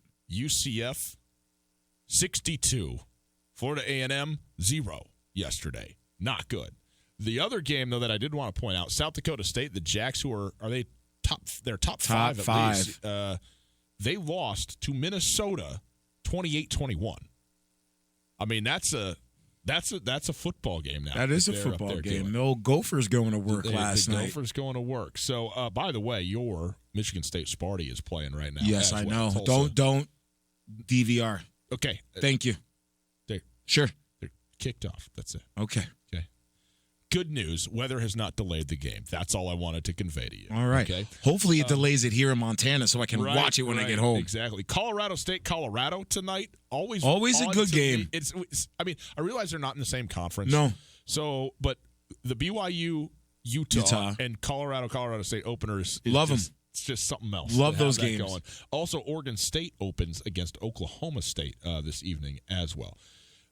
Who do you have in the Auburn-Oregon game? Who you got winning this thing? I've got Oregon. Okay. I think Oregon is going to try to prove something this year. And again, with that coach, they're going to pull something out that people have not seen out of Oregon yet. This is the thing that I want to talk about, though, as we head into the season. I still think we're in front of the season because it hasn't had the first full Saturday. So I think we're still valid. Safe to say. The AP top 10 is like this: Clemson, Alabama, Georgia, Oklahoma, Ohio State, 1 through 5. LSU, Michigan, Florida, Notre Dame, Texas, 6 through 10. And then, yes, we'll throw Oregon in there at 11. To me, Clemson, Alabama, and Georgia are the can't-miss locks. You think done deal? Locks. Even with Georgia playing Alabama. Locks. I agree with you. I think they are the three just pencil powerhouses. Which at this juncture then, on the front end of everything, means there is one actual spot up for grabs in the playoff. The number 4 team right now is Oklahoma. Obviously, Lincoln Riley has a pretty good track record over the last 2 years with transfer quarterbacks. And he's got Jalen Hurts coming in. Just a little bit. But now Jalen is a different guy than Baker and than Kyler Murray in terms of his style. He is a very good football player, though. He is. He's an enigma to himself. I like him. I just have a hard time backing him with how he exited, how that all went down. But I'm just not sure if he is the right fit. He's a sexy name. He's a known commodity. But it'll be interesting to see what happens this year. I'm not all in on Jalen this year. You know what's weird to me, and when you're talking about transfer quarterbacks, and there's a lot of kids who are in different places. Jacob Fromm, Jared Goff, Gage Gubler, excuse me. Yeah. And many others. But Kelly Bryant went to a national championship, played in a national championship football game for Clemson, and was a great quarterback and was on everybody's radar. And it just so happened some guy named Trevor Lawrence showed up, and that was that. But he goes to Missouri, which is sort of an odd place to land. Yes. But nobody is talking about Missouri or Kelly Bryant at all. Like, it's just like you went to Missouri. That's it. You fell off the edge. And look, within the context of the SEC, it's probably true. Yes, bottom rung. I mean, he's still a very good quarterback. I mean, I would say I would tell you he's a top 10 quarterback in the country. He just wasn't top 1 at Clemson. Right. And so all of a sudden he goes over here and you just don't hear anything about him. Anyway, I just find it strange. Back on topic. Meanwhile, Oklahoma there at 4. Ohio State, obviously Ryan Day, new head coach. Urban's out. Okay, question marks. Right. LSU, who I love LSU, want them to be great. They've been very good. They just haven't been great. Right. And I don't know what they're going to be this year. And Eddie O down there doing his thing. You know, I don't know. I don't know what it's going to be. I love them, but can they be the and if we're already taking Georgia and Alabama, you tell me 3 SEC teams are going to that's not going to happen. No, not going to happen. No. So Michigan, everybody wants to be on Michigan. Not sold. Now listen to you. Now see what you gave me was the Sparty eye roll right there. That was the hometown East Lansing get Michigan out of here eye roll. But they have we know about Harbaugh and Ohio State and he can't win. But now that Urban's out, you never know. Well, we talked about Ohio State too. They're just always they hover like a bad waitress. Like they're when you need them, they're not there. And then when you don't need them, they just hover. They're hanging out. And that's Ohio State. Ohio State, Michigan, it's a backslash for whoever's coming out of the Big Ten, and it's those 2 teams. Ohio State is they always just seem to sneak in somehow, somewhere, whether it's basketball or football. They're just there. What they'll be able to show and prove this year, big transition, different train of thoughts as far as coaching philosophies. But don't ever discount the Buckeyes out. 8. This is a team that I like right now, and that's Florida. Now, Florida is the number 2 team in the SEC East, and they're probably the only team that could conceivably put an L on the board for Georgia, it seems to me. And by the way, I have no expectation that that's going to happen. But I liken Dan Mullen in terms of what he has brought it to Mario Cristobal in year 2 in Florida. Like he was the right guy for the job there, and I was like, really, you're gonna go? I mean, I get it. He was there at Florida with Urban. He has a very good track record of making a school that wasn't supposed to be competitive in the SEC in Mississippi State. Correct. But he's still, he's kind of this frumpy guy. He's standing over there. You're like, are you really going to go to Florida with all of that money and history and chomp and be that sort of swagger type of guy? And he is. He has been. And so they got a great defensive front. I thought salty. I thought that they have all the potential in the world at a quarterback who's 6'5" and athletic and can sling it. I was watching. It was a week or 2 ago. I had like this promo on the PlayStation Network, and it's showing all the college scrimmage games. Yeah. This kid, it's not even his arm; it's his wrist. Yeah. Like he slings a football like a baseball. It's so quick twitch. Sorry. Solid. It's hard to do on the radio, to get the enunciations quite right, and you get yourself into a world of hurt easily. And I've been there before. You didn't even do it. You didn't even get into the bad spot there, but I understand. But they have not done it in a long time in Florida. No. And so and again, now we're talking about 4 SEC teams out of the top 8, and you can't argue it. It's fine. It is. Notre Dame, I'm done with Notre Dame. I just that's the bad waitress to me is Notre Dame, who's always just hanging around in the top 10. They get in once, they get smoked. Next, 4 letters, 1 word. Next, Texas, I like.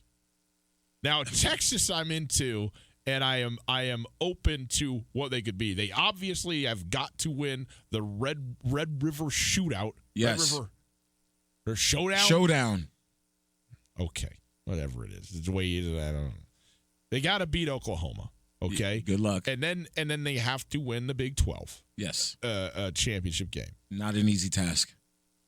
I don't know what their non-conference is, and so if they play, a team or two that's another top 5 opponent outside of the conference, that would be a potential game that you could lose and still conceivably get there. But once the Big 12 conference schedule comes all the way through the championship game, Texas has to go goose eggs in the loss column. Good luck, because here's their schedule, Rye. Louisiana Tech tomorrow. That they should win that. Sure. LSU in a week. Right. Good luck. Rice they should totally beat. Yeah. Then Oklahoma State. West Virginia. And now you're into it. Now you're into the meat. And then Oklahoma, Kansas. So the LSU game, and again, frankly, if you really want to be in, if you want to be taken seriously, you probably do have to win. You probably do have to beat LSU. Like, you can't lose to LSU, who then goes on, if they were, and loses to Alabama, and think that you're, a one-loss Big 12 champion who's going to be in there. No, it's all the variables. This team has to lose on this Sunday under the first harvest blue moon of October. Right. Now, this is all coming under the presumption that Clemson and Alabama and Georgia in their respective divisions, because there's the East and West in the all the lose. SEC, all win. Like all win. They all go undefeated basically until Georgia and Bama play each other or whatever. Yeah. Certainly, I mean, who is the next best team in the ACC? I don't even know.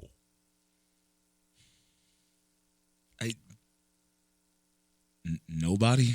I mean, the ACC. I mean, people talk about the Pac-12, and it's like, okay, ACC is pretty weak too. The ACC is weak, man. It's weak. Great basketball.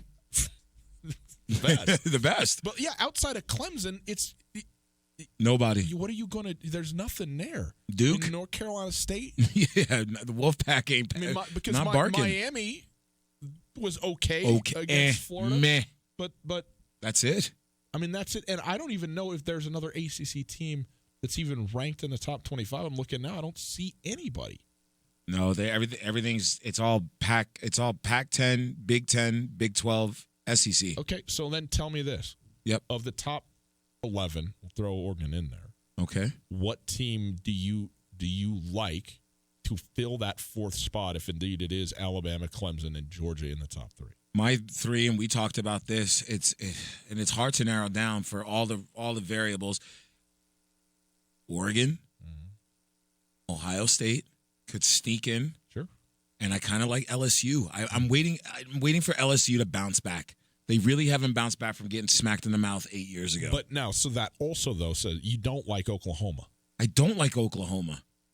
I just don't feel that they are going to be able to.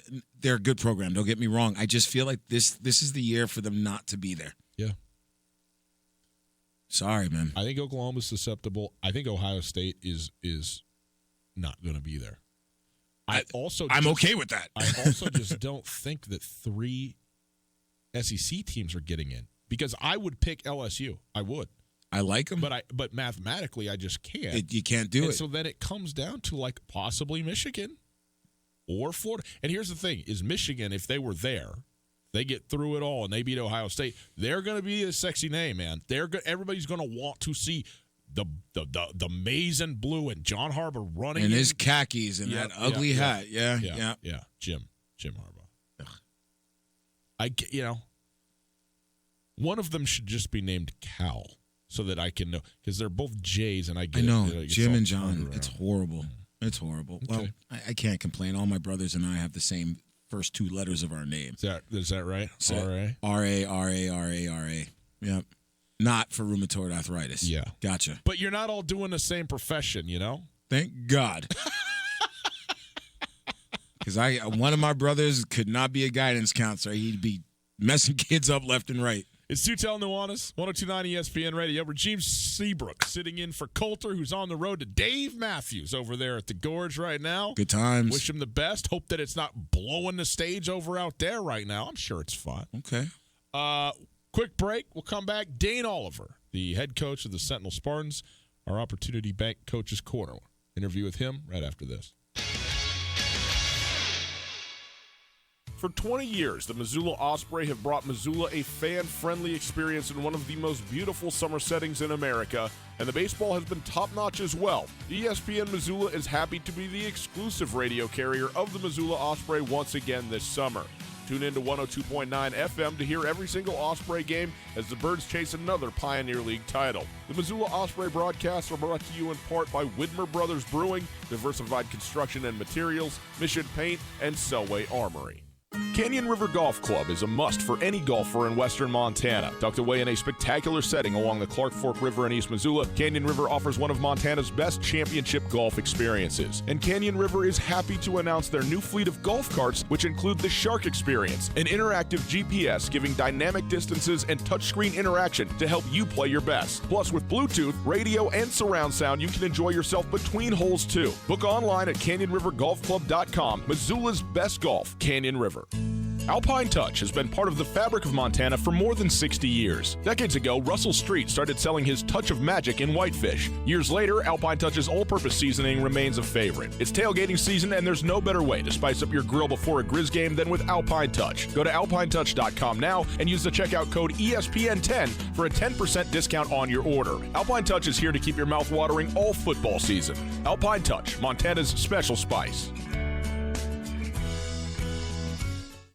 No matter how far you may go, there's always one just down the road. Town Pump, who pump it up, pump it up. Burning the candle at both ends? Stop by Town Pump. They've got the energy you need. Right now, Red Bull 8.4 ounces are only $3 for $5. Plus, pick up Hum Kombucha for only $2.99. Town Pump, serving our community since 1953. Town Pump, right down the road. Pump it up, oh yeah.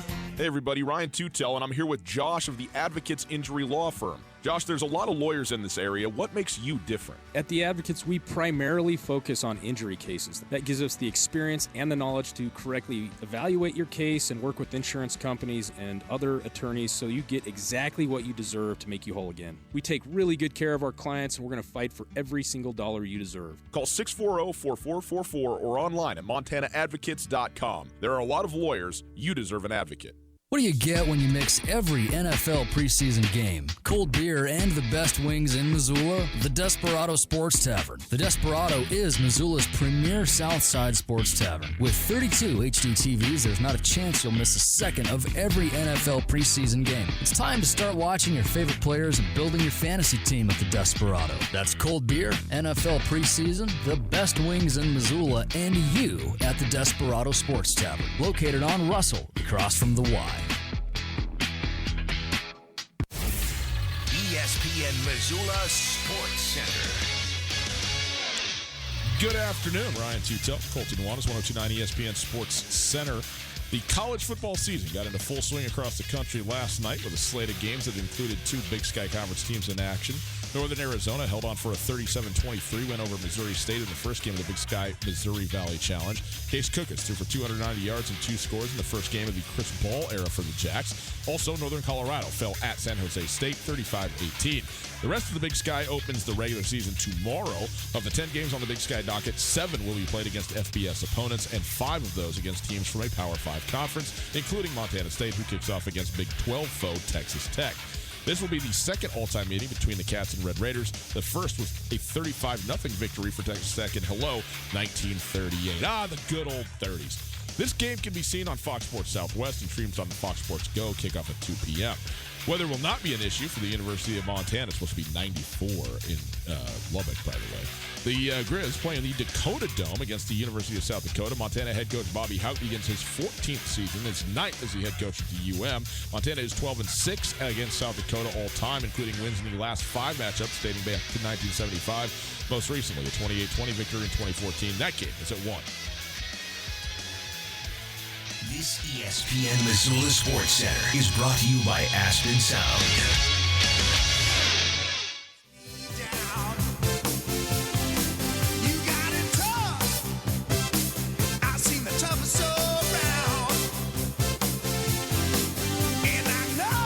You ready to hear from a high school coach? Well, good. We got one for you. It's Tutel Nuanez, 102.9 ESPN Radio. Regime Seabrook sitting in for Colton Nuanez this afternoon. Happy to have Regime in here.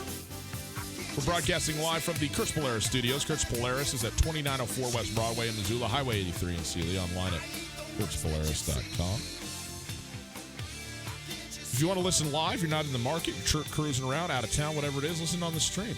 Brought to us by Opportunity Bank, your local bank, your opportunity. Opportunity Bank also brings us every week the Coach's Corner. And this week, the Opportunity Bank Coach's Corner features Dane Oliver, the head coach of the Sentinel Spartans, and serendipitous, isn't it? Almost like we planned it. That Gene Seabrook is sitting in here, who also coaches at Sentinel, the freshman football team there at Sentinel, but also obviously working closely and on the staff with Dane Oliver there at Sentinel. Dane Oliver, a former player, now a coach. He's been there 8 years at Sentinel. Yes, sir. Talk to me about Dane Oliver a little bit. Dane Oliver is a first and foremost a good human being. He is one of the most nice, genuine, cares about you human beings. One of the most energetic guys I know as well. But more than that, as far as being an athletic director and a coach, that is one organized man.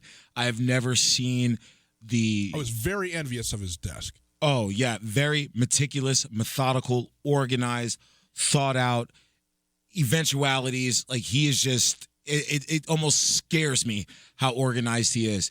And then on top of that, the football mind of this man is phenomenal. I don't think there's another high school in the state of Montana, and I have $41 in my pocket right now.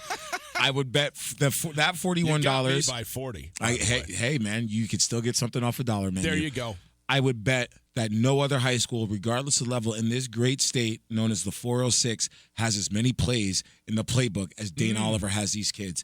I mean, it's as the head coach for the freshman level, there's 200 plays. There's 200 plays. It's a lot of plays.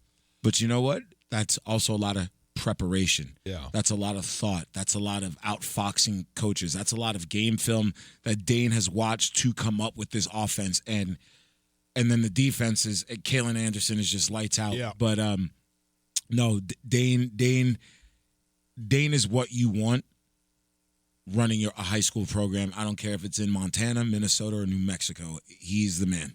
Well, here we go. It was fun to sit down with him. This is from a couple days ago. Coulter and I went down to Sentinel High School and talked with Coach Oliver. It's our Opportunity Bank Coach's Corner.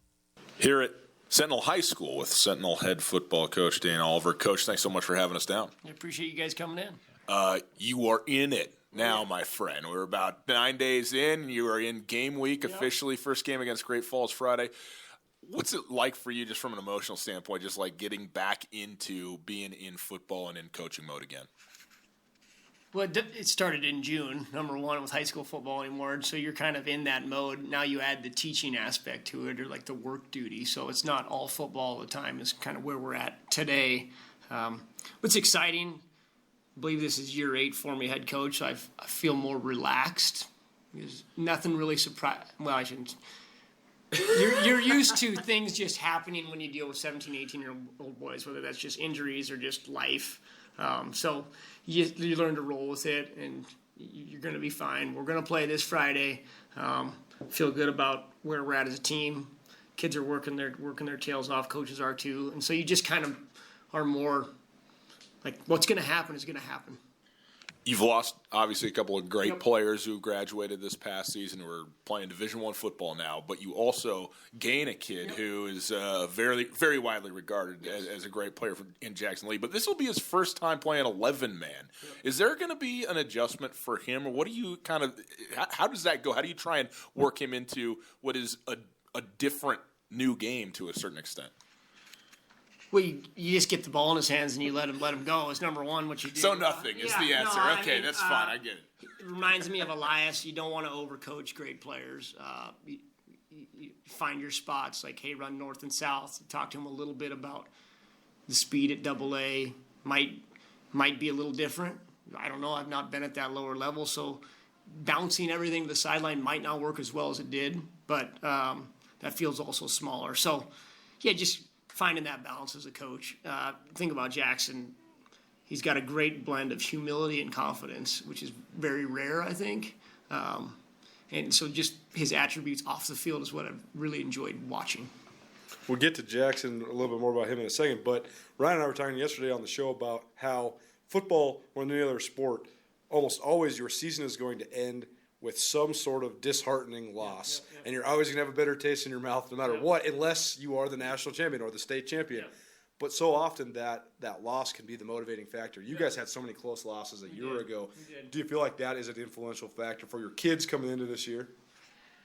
It's a new team, a new year, so it's same thing, finding that balance. How much do you want to talk about last year? Right. As a coaching staff and me as a head coach, I feel that I did a lot of evaluation. Did I have enough plays ready? Did we do enough scenario-based football?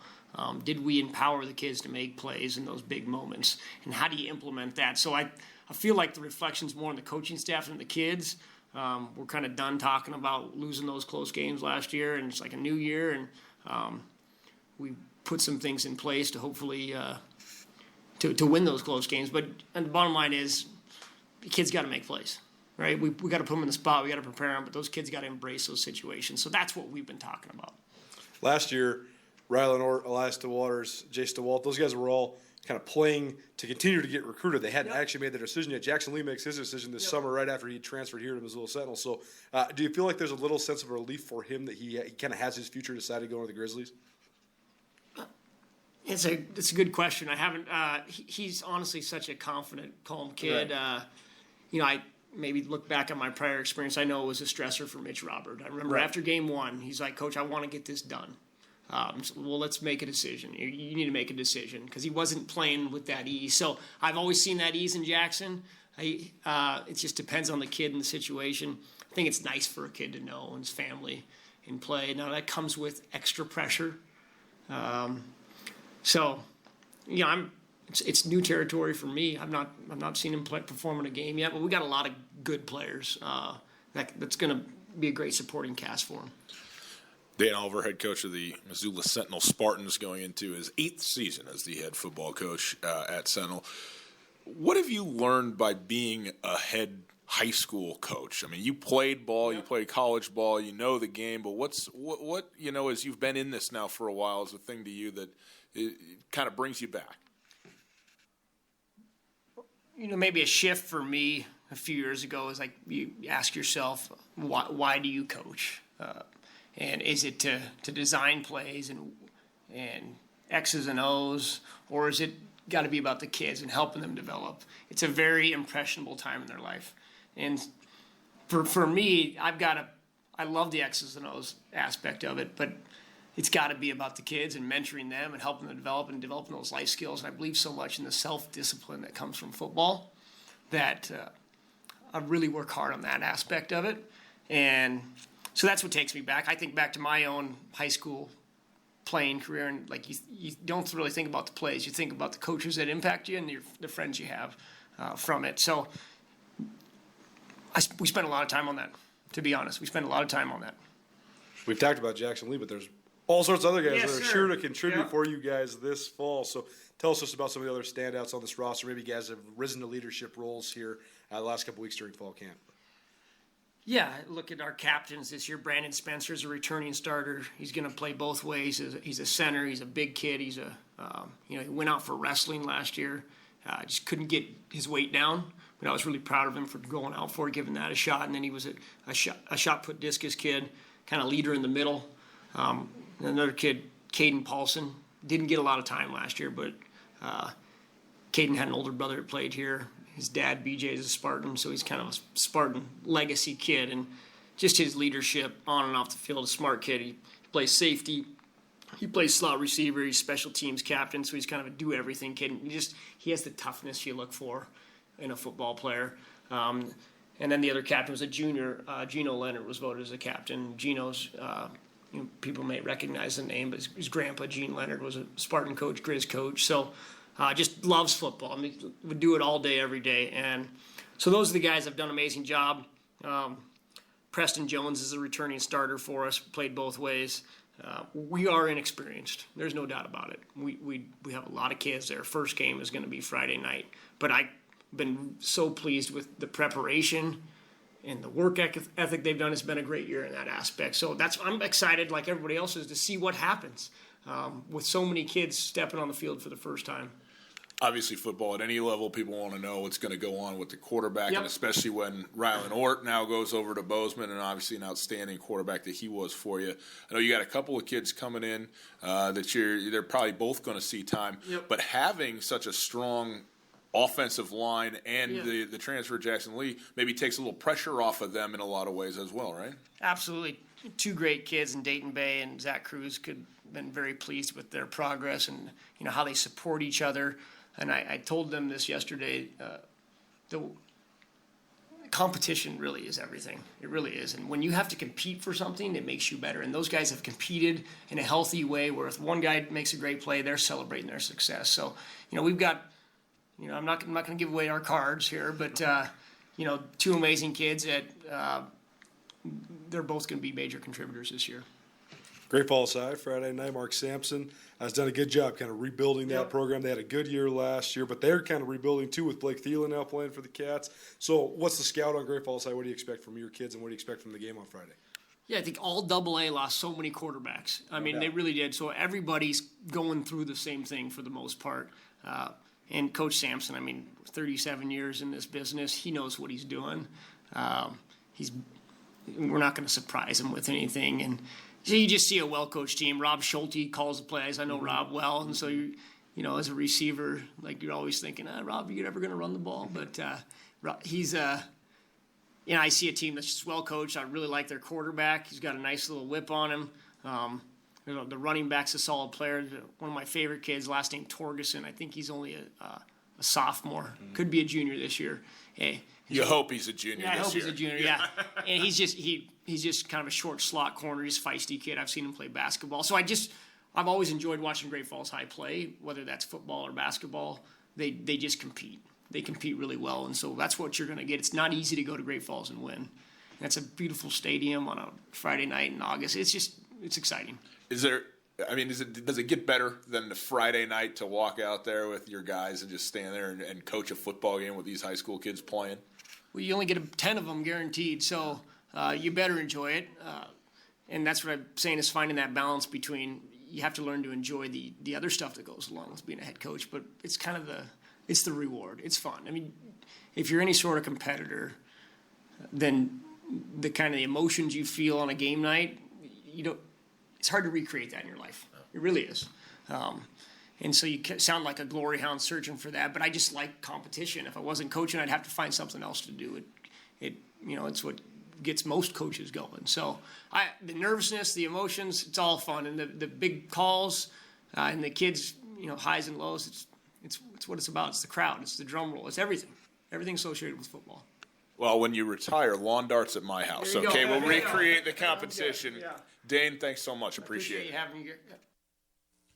It's interesting. I've talked to a lot of coaches who were former players, and when the coaching sort of replaces the game in terms of playing it, but initially it doesn't. It's just not the same for not being out there and doing it. But then as you go further and further along, it actually does replace it, and it becomes as competitive, certainly as competitive, albeit less physical, but in just a different way. But the rush of walking out, you think about running out of the tunnel as a player and what that's like, and going on and covering the kickoff and all that. But coming out of the tunnel as a coach is a matter of exhilaration that, as you said, you just can't replicate it in life in general. You really can. It would almost be a disservice to try to use words to describe it. Like, sometimes you just have to have that experience to understand it. Right. It's like trying to explain getting married to someone who's never been married. Like, there's this feeling, there's this elation, almost a euphoric, like this is the moment. Right.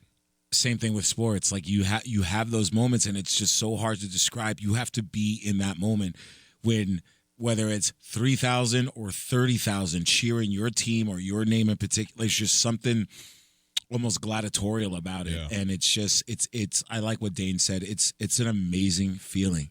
Well, it was great to have him on. We certainly appreciate his time. And it's our Opportunity Bank Coaches Corner. Opportunity Bank, your local bank, your opportunity. We got one segment left. We're going to end on a high note. Carolyn, the chick who doesn't know sports, is going to tell us about sports next. This is Mike Nugent with Berkshire Hathaway Home Services. Berkshire Hathaway provides Western Montana with full-time real estate professionals for you whenever you need us. Our reputation as the state's most knowledgeable and available real estate group has helped build unmatched trust in the Garden City and statewide. If you have been thinking of making a real estate move in the short or long term, give me a call. No pressure, no expectations. Just professional opinions and service at whatever pace you are comfortable with. Give me, Mike Nugent, a call today, 531-1802. And remember, every question is good to ask. With busy days running us down, swing by a Florence Coffee for a boost of antioxidants and grab a soothing cup of tea. We carry a wide variety of Montana tea and spice flavors like Montana Gold, Mountain Huckleberry, Lemon Mint, just to name a few. So stop by any Floco location for some delicious tea, hot or iced, and visit us at florencecoffeeco.com. The best flavor under the big sky. Florence Coffee Company. Mark your calendar for the 4th annual Selway Armory tent sale. The lowest prices of the year on guns, ammunition, and accessories, and massive amounts of ammo to stock up for the entire year. September 13th and 14th in the Lolo Shopping Center parking lot on Highway 93. Tons of ammo, guns, and other items at below-cost blowout prices. September 13th and 14th, 10 a.m. to 7 p.m. on Friday and 8 a.m. to 6 p.m. Saturday.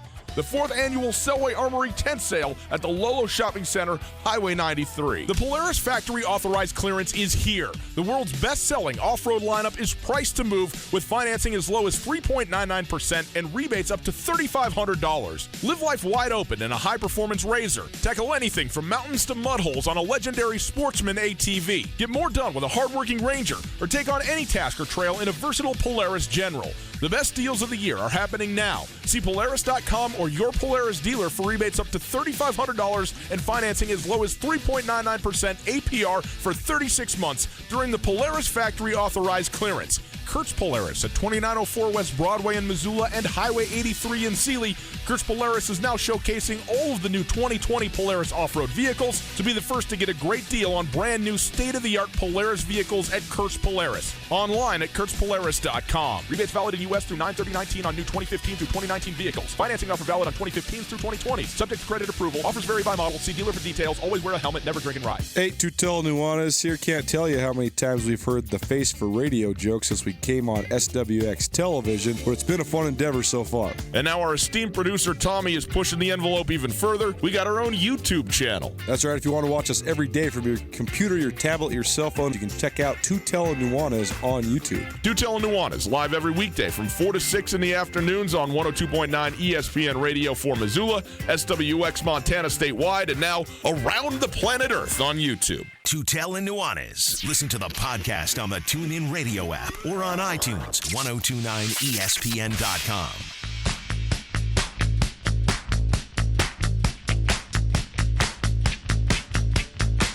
Boys and girls, it's Friday. The weekend is upon us. It is a football weekend. It is a long weekend, and it is a great day to be with all of you. Thanks for spending some time with us on your radios, on your televisions. Tutel Nuanez from Deep Seabrook sitting in for Coulter today. Appreciate that very much. Thank you. We are broadcasting live from the Kurtz Polaris studios. Kurtz Polaris is at 2904 West Broadway in Missoula, Highway 83 in Sealy. Online at KurtzPolaris.com. You can find us on podcast, any of your favorite podcasting platforms. The podcast available thanks to Wingate by Wyndham Hotel. It is time now for one of our favorite segments. It's the sports from the chick who doesn't know about sports, Carolyn, coming in here and dropping some knowledge. So without further ado, our dear friend, here we go. It is time once again for our favorite segment of the week, sports from a chick who doesn't know about sports, with our dear friend Carolyn. Brought to us by the Missoula Winery and Event Center at 5646 West Harrier Drive and Tattoo Girl Wines. So good. Which fit us so very well. Mm-hmm. Delish. Carolyn, welcome. Good to have you back here again. Nice to see you. What's going on this week? Well, I'm just going to say it because nobody's talking about it. Oh, boy. Maybe if nobody's talking about it, there's a reason. I was being sarcastic. Andrew Luck. Is that his name? I mean, did you think that L-U-C-K was going to be a tough pronunciation? Andrew Luck. Is that right? Andrew Luck? Andrew Luck, yes. I know no one's talking about it, so I just thought I should bring it to the forefront. Yeah, good. Way to be the tip of the spear on this topic. This is what happens when your segment's on a Friday, okay? I want Right. to talk about how he's been treated since he made his announcement. Okay. I don't appreciate the booing. Okay. I don't appreciate. I saw some stupid guy posted on Twitter that retiring because of an injury is the most millennial thing you could do. Uh-huh. Give the guy a break. He's been like, his body has been through the ringer. But Carolyn, I mean, here's the thing is like almost everybody is saying, hey, good for you, Andrew Luck. We wish you the best. We hope that you're well. There's Okay, well, only then I like guess a we have nothing few to talk about here. Bye. Now the booing in the stadium I don't have a problem with that day. Why? A lot of people have, Tell me but I why. haven't. Because it was in the very moment, like they're finding out that this is happening while he's standing on the sidelines with absolutely blindsided by this news like everybody was. Okay, so And why then- boo the guy? Because the impression is in that moment that he's just quitting. Like Okay. they don't know. Like it just says Andrew Luck's retiring. Like Schefter tweets it out. There's no context for it and no explanation of like what's been going on. So the booing in the moment was like, you came in, you were the face of our team. We were going to be good this year with you there. Now we're not going to be, and you're just quitting on us. So So I understand people booing like that moment because they didn't understand what was going on and they felt hurt by Why- their favorite player who was leaving their team and their best player, by the way. Why do they have to jump to conclusions? Why can't they say, this guy's 29, I bet he's got a good reason? Why does everyone have to think the worst? Everybody thinks the worst about everything. You think the worst about everything all the time. You put the tracker on your kids? Oh, yeah, that's right. I got to track the bus. Thanks Do for you the have reminder. the collar, wrist collar, ankle I have ankle the collars? microchipped, okay? I do think the worst, but I wouldn't boo somebody. Well, that's because fine. Like I think it's rude. Listen, I'm not saying that booing was the right thing to do. I'm just saying I understand why people who were at the game finding this out in real time would have done it. If Andrew Luck was to go back and they were to boo him like now, Yeah. that to me would be just so sorry on the part of Colts fans. Do you think Andrew Luck forgives them for booing? I think he will, yes. Okay. It's up to him, really. It It's not really my is place. up to him, isn't it? Well, I'm glad we finally got to talk about Yeah, that Andrew was Luck. fun. Way to hold it for an entire week and then get there on today. Well, I mean, if we could have a breaking news segment for the girl who doesn't know about sports, you know? Where you can just walk in, Yeah. breaking news. Is that the sound that you make? Yeah, with the typewriter. Yeah, or well, Doot, yeah. doot, doot, Yeah, doot, yeah. doot. Yeah. It's Morse code, isn't it? Yeah. It's not a typewriter. Oh, yeah, it is. Morse. SOS. Okay, what else you got? All right, I saw this really cute article today, and I just thought it was pretty We're cool. into cute articles around here. Major League Baseball. Uh-huh. Batters, I guess, I don't know if it's just for batters, but anytime someone comes out on the field, they're like creating their own soundtracks. So Walk-up songs. walk-up songs. Yeah. I think that's awesome. Okay, wait. I mean, this has been a thing for what was the article? The article was just talking about how it can totally set the tone for how they play the game. So, like, if they're going to go up and bat for the first time, for instance, it was, who was it? Bryce Harper with the Phillies. Is that correct? Yes, the second highest paid person in all I'm of the North chick who American doesn't know sports. about sports. I don't know why you're always surprised. Anyway, when his first game with the Phillies, his walk-up song, do you know what it was? No. The Fresh Prince of Bel-Air. I just It's a think good that's choice. super cute. And Yes. it sets the tone. Everyone's stoked. Here's this guy on our team. You know, I like it. Let's go. What So- would your walk-up song be? What's the theme song for Sunset Real Estate? Oh, God, probably some cheesy, I don't know. But my theme song, Yeah. we got the right to fight to party. What? Beastie Boys. You got gotta the band fight- right. You got to fight for your right to party. I think you actually recited the entire song backwards, is what you did, trying to get All right, let me take two. fight for your right. To party. I mean, I'm joking. I'm 43 and I don't party. First but, of all, yes, you do. All the tattoo girl in the world at your house. I mean, if you consider sitting in pajamas at the second I get home until the next morning partying, like I get in my pajamas the second I walk in the door.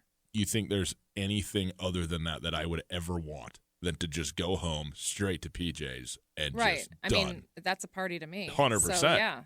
PJ party. The difference is when you cross some certain threshold, you can certainly party with other people and do, but you have also learned how to party by yourself.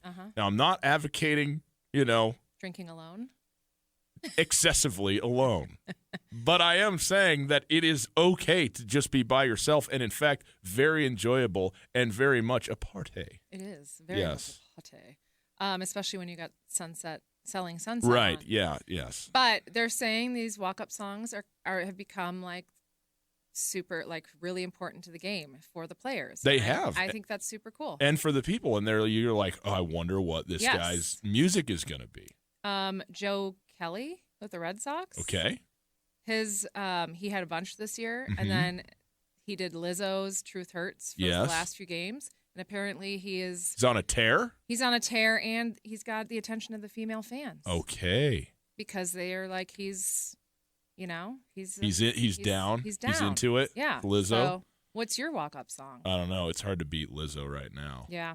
I mean, I'd probably do an 11-minute brand new Tool track You as would. my walk-up. I'd actually put a huge do delay of game on. Bohemian Rhapsody.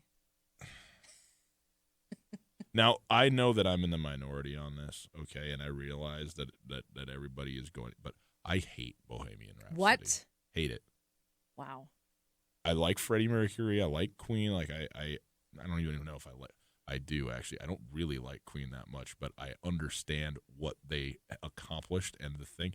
But I just can't stand Bohemian Rhapsody. That hurts my heart, and if we ever go karaokeing, I'm going to make sure I sing it. How about well, good. Then I'll do Tool, and we'll be even. Because All right. the Bohemian Rhapsody is like 8 minutes long too. For goodness sakes, as long as you don't do Nickelback, we're good.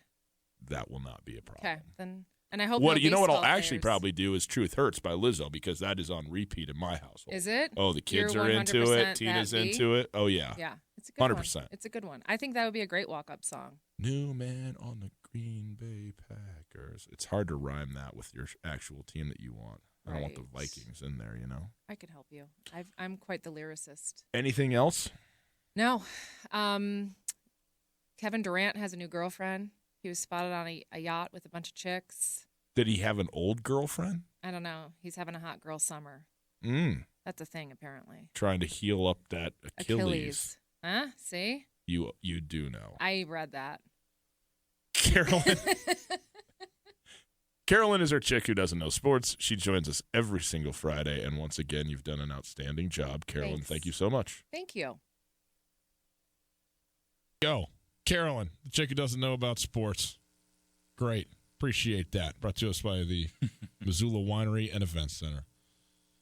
You're laying low for the Labor Day weekend? You're going to get your house sorted out? You've been all over the place up in Glacier and everything. I'm headed out of town. I got a baby on the way, man. I know, dude. And our second child, and it's just time to nestle. Summer's over. Yeah. School's here. Football schedule's out. Got my TV schedule set for the SWX. Hi, fellas. Yep. So now we are in the next stage of nesting. Totally. I'm into it. I'm going to do one final trip on this little Labor Day here, and then I'm in it for the long haul after that. Let's go. So Let's go. I'm pumped up about it. It's going to be very good. Next week, by the way, Sentinel is back in Missoula. Who are they hosting next week? It's a good game, I think. I think it's Billings. It's next week. I have so many schedules in my mind.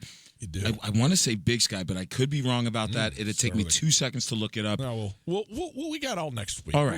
We'll get to it. But opening across the state, high school football right now, college football right now will not tell you what's going on with the Michigan State Spartans. You can go home. You can watch it on a DVR. I don't even know what's going on. I just ignored a little text, and I'm just like, oh boy. How hard is it to be on the radio and not listen to the radio? I mean, that is a very difficult thing that you're trying to accomplish. It is. It totally is. It's like cleaning out your garage, and you turn on a game, and you realize it's the game you're DVRing, and you're listening to it anyway. Oh, you're in trouble. Yes, sir. Boys and girls, have a great weekend. Enjoy football. We'll see you Tuesday. Peace. Canyon River Golf Club is a must for any golfer in western Montana. Tucked away in a spectacular setting along the Clark Fork River in East Missoula, Canyon River offers one of Montana's best championship golf experiences. And Canyon River is happy to announce their new fleet of golf carts, which include the Shark Experience, an interactive GPS giving dynamic